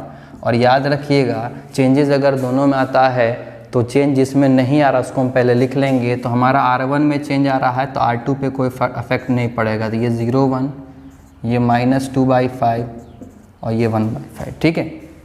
और आप देख सकते हो R1 में चेंज करना चाहते हैं R1 को R2 से जोड़ करके, तो ये R1 में चेंज होना चाहता है R1 R2 जोड़ करके, तो 1 + 0 1। मैंने क्या बताया था, ये कभी भी अफेक्ट नहीं होने वाला, ठीक है ना। तो ये 1, ये -1 + 1, तो कितना हो जाएगा फ्रेंड्स 0। ये 1 प्लस -2/5, तो 1 - 2/5 मतलब 5 - 2 मतलब 3/5, और ये कितना आ जाएगा फ्रेंड्स 0 + 1/5 मतलब 1/5। ठीक है, तो आप देख सकते हो फ्रेंड्स ये हमारे पास I बन चुका है। ये मेरा एक नया मैट्रिक्स जनरेट हो गया जिसको मैं B बोल सकता हूँ, और ये मेरा A है। तो ये I = B = A। तो हमें चाहिए क्या फ्रेंड्स, जब B × A बराबर I हो ही गया तो हमें क्या चाहिए था, A इनवर्स। तो A इनवर्स = हम क्या बोल सकते हैं फ्रेंड्स, तो सिंपल सा चीज़ है, ये मेरा B है तो A इनवर्स किसके बराबर होगा, B के बराबर। तो B हमारा कौन सा है फ्रेंड्स, तो B हमारा है 3/5, 1/5, -2/5 और 1/5। तो इस तरह से हम लोग A इनवर्स फाइंड आउट कर सकते हैं, और इसी चीज़ को हम लोग बोलते हैं फ्रेंड्स एलिमेंट्री रो और कॉलम ऑपरेशन। इसी को हम लोग बात कहते हैं एलिमेंट्री रो और कॉलम ऑपरेशन को। ठीक है, और इसी प्रोसेस, इसी एल्गोरिदम को आप ध्यान से देखिए, यही एल्गोरिदम मैंने शुरू में बताया था जिसके बेसिस पे हम आसानी से काम कर सकते हैं। ठीक है, तो ये 2 × 2 का मैट्रिक्स है। मैक्सिमम आपके पास 3 × 3 का मैट्रिक्स हो सकता है। तो ये 3 × 3 का मैट्रिक्स जब रहेगा तो थोड़ा सा और लंबा जाएगा, इसीलिए ये थोड़ा सा डिफ़िकल्ट होने लगता है। और ध्यान दीजिएगा फ्रेंड्स, ये चीज़ थोड़ा सा प्रॉब्लम करता है ना, लेकिन मैंने जो तरीका बताया उस तरीका को आप फॉलो करो। 2-3 क्वेश्चन जब आपसे डिस्कस करूँगा तो आपको और अच्छे से समझ में आ जाएगा। तो पहले फ्रेंड्स आप इसको लिख लें, फिर एक और क्वेश्चन हम लोग डिस्कस करते हैं, फिर आपको और अच्छे से समझ में आ जाएगा। चलिए फ्रेंड्स, एक और 2 × 2 का क्वेश्चन देख लेते हैं, 2x2 में स्क्वायर मैट्रिक्स का। ठीक है, और नेक्स्ट क्लास में हम लोग जब इसमें आप कंफर्टेबल फील करने लगोगे, घर पे क्वेश्चंस आप जा कर के देखो, समझो, अच्छे से बनाओ, फिर हम लोग नेक्स्ट क्लास में एक 3 × 3 का मैट्रिक्स सॉल्व करेंगे और देखेंगे उसको और आसानी से किस तरह से हम अपने कैलकुलेशन को रिड्यूस कर सकते हैं। ठीक है फ्रेंड्स, चलिए देखते हैं नेक्स्ट क्वेश्चन, जो हमारा क्वेश्चन नंबर 2 है। बोला गया find the inverse of the elementary by elementary operation if A = इतना। ठीक है, A = हमारे सामने एक 2 × 2 का मैट्रिक्स दिया गया है और आपसे बोला गया इसका इन्वर्स फाइंड आउट करने के लिए। देखिए फ्रेंड्स, सिंपल सा तरीका है, फिर से वही बात, एल्गोरिदम फॉलो कीजिए। मैं क्या बोल सकता हूँ, वी नो, हम जानते हैं कि A = क्या होता है फ्रेंड्स, I × A होता है, और इस A के जगह पे मैं लिख सकता हूँ 3, 1, 5, 2, और इस I के जगह पे मैं लिख सकता हूँ आइडेंटिटी मैट्रिक्स ऑफ ऑर्डर 2 × 2, और इस A के जगह पे मैंने A को एज इट इज़ लिख दिया। ठीक है, तरीका मैंने क्या बताया था फ्रेंड्स, तरीका मैंने बताया था कि सबसे पहले स्टार्टिंग A11 वाले पोजीशन से करना है और हमें सबसे पहले 1 बनाना है। ठीक है, तो आप देख सकते हो यहाँ से स्टार्टिंग होगा, तो 1 बनाने का तरीका मैंने क्या बताया था, जो जहाँ पे है उसी से उसको डिवाइड कर दो। ठीक है, ये फिक्स तरीका है, ध्यान दीजिएगा। तो सोचिए सबसे पहले कि ये 3 है कहाँ अवेलेबल, तो रो ऑपरेशन में लगाना चाहता हूँ, तो सबसे मैंने पहले आपसे पूछा कि बताइए ये 3 कहाँ अवेलेबल है, तो ये 3 अवेलेबल है फ्रेंड्स R1 रो पे। तो तरीका क्या होगा, R1 अपने आप को बदलना चाहता है तो R1 कहाँ आएगा, सामने, और 1 बनाना है फ्रेंड्स, तो सिंपल सा है, जो एलिमेंट है उसी एलिमेंट से इसको डिवाइड कर दो। ठीक है, मतलब मन में समझो इस चीज़ को क्या हुआ, 3 अपने आप को बदलना चाहता था तो 3 अब सामने आया, और 3 अपने आप को अपने से डिवाइड कर लिया तो बन गया 1। ठीक है ना, चलिए अब इसके अकॉर्डिंग हम ट्रांसफॉर्मेशन लाते हैं और चेक करते हैं मैट्रिक्स में क्या चेंज आया। तो ये ऑपरेशन फ्रेंड्स दोनों मैट्रिक्स में अप्लाई होगा, और अप्लाई होने के बाद देखिए रिजल्ट क्या आता है। तो R1 में चेंज हो रहा है तो R2 पे कोई अफेक्ट नहीं पड़ेगा, तो मैं पहले R2 को एज इट इज़ लिख लेता हूँ। चलिए, अब R1 में क्या इफेक्ट पड़ा कि R1 का एलिमेंट किससे डिवाइड हो जाएगा, 3 से, तो 3 divided by 3 it means 1, 1 divide by 3 it means 1/3, 1 divide by 3 it means 1/3, 0 divide by 3 it means 0। ठीक है, तो इस तरह से हमारा ये 1 बन चुका है। अब हमारा नेक्स्ट टारगेट क्या है फ्रेंड्स, इसके जस्ट नीचे 0 बनाते चलना है। ठीक है, तो हमें 0 बनाना है फ्रेंड्स, तो 0 बनाना किसको है, 5 को। 5 कहाँ मौजूद है फ्रेंड्स, तो 5 मौजूद है हमारे R2 पे। तो 5 जब R2 पे मौजूद है फ्रेंड्स, तो R2 अपने आप को बदलना चाहता है तो R2 सामने आएगा। ठीक है, और सहारा उसी का लेगा जो इसके आस पड़ोस वाला रो होगा। तो R2 के आस पड़ोस में रो कौन है, एक ही है, R1। ठीक है, और याद रखिएगा 0 बनाने के लिए सहारा उसी का लेता है जिसके पास 1 होता है। तो मेरे पास मान लीजिए 3 × 3 का मैट्रिक्स होता तो 3-3 रो होता ना फ्रेंड्स, तो हम उस रो का सहारा लेंगे जिसके पास 1 अवेलेबल होगा। ठीक है, चलिए, तो ये अपने आप को चेंज करना चाहता था R2, तो सहारा लेगा किसका फ्रेंड्स, R1 का। तो मन में सोचिए आप, 5 अपने आप को बदलना चाहता था 0 में, तो 5 सामने आया तो 5 सामने आया और इसके करस्पॉन्डिंग में कौन मौजूद है 1, तो 5 और 1, तो अगर इस 1 को 5 से मैं मल्टीप्लाई कर दूँ तो ये भी 5 बन जाएगा और 5 माइनस 5 कितना हो जाता है फ्रेंड्स 0। तो इस तरह से मैं 0 बना सकता हूँ। चलिए इस रो ऑपरेशन को लगाने के बाद क्या चेंज आया देख लेते हैं। तो ये चेंज दोनों मैट्रिक्स में होगा बट R1 में कोई इफेक्ट नहीं होगा क्योंकि चेंज कौन हो रहा है R2। तो ये हो जाएगा 1, ये हो गया 1/3, ये 1/3 और ये 0। चलिए ये हो जाएगा 5 माइनस 5 इंटू 1 मतलब 0, ठीक है। 2 R2 की जगह कौन मौजूद है 2 माइनस 5 इंटू 1/3, देख सकते हो मैं यहाँ कर रहा हूँ 2 माइनस R2 की जगह कौन है फ्रेंड्स 2, फिर क्या है माइनस 5 इंटू R1 की जगह इसके करस्पॉन्डिंग में कौन है 1/3।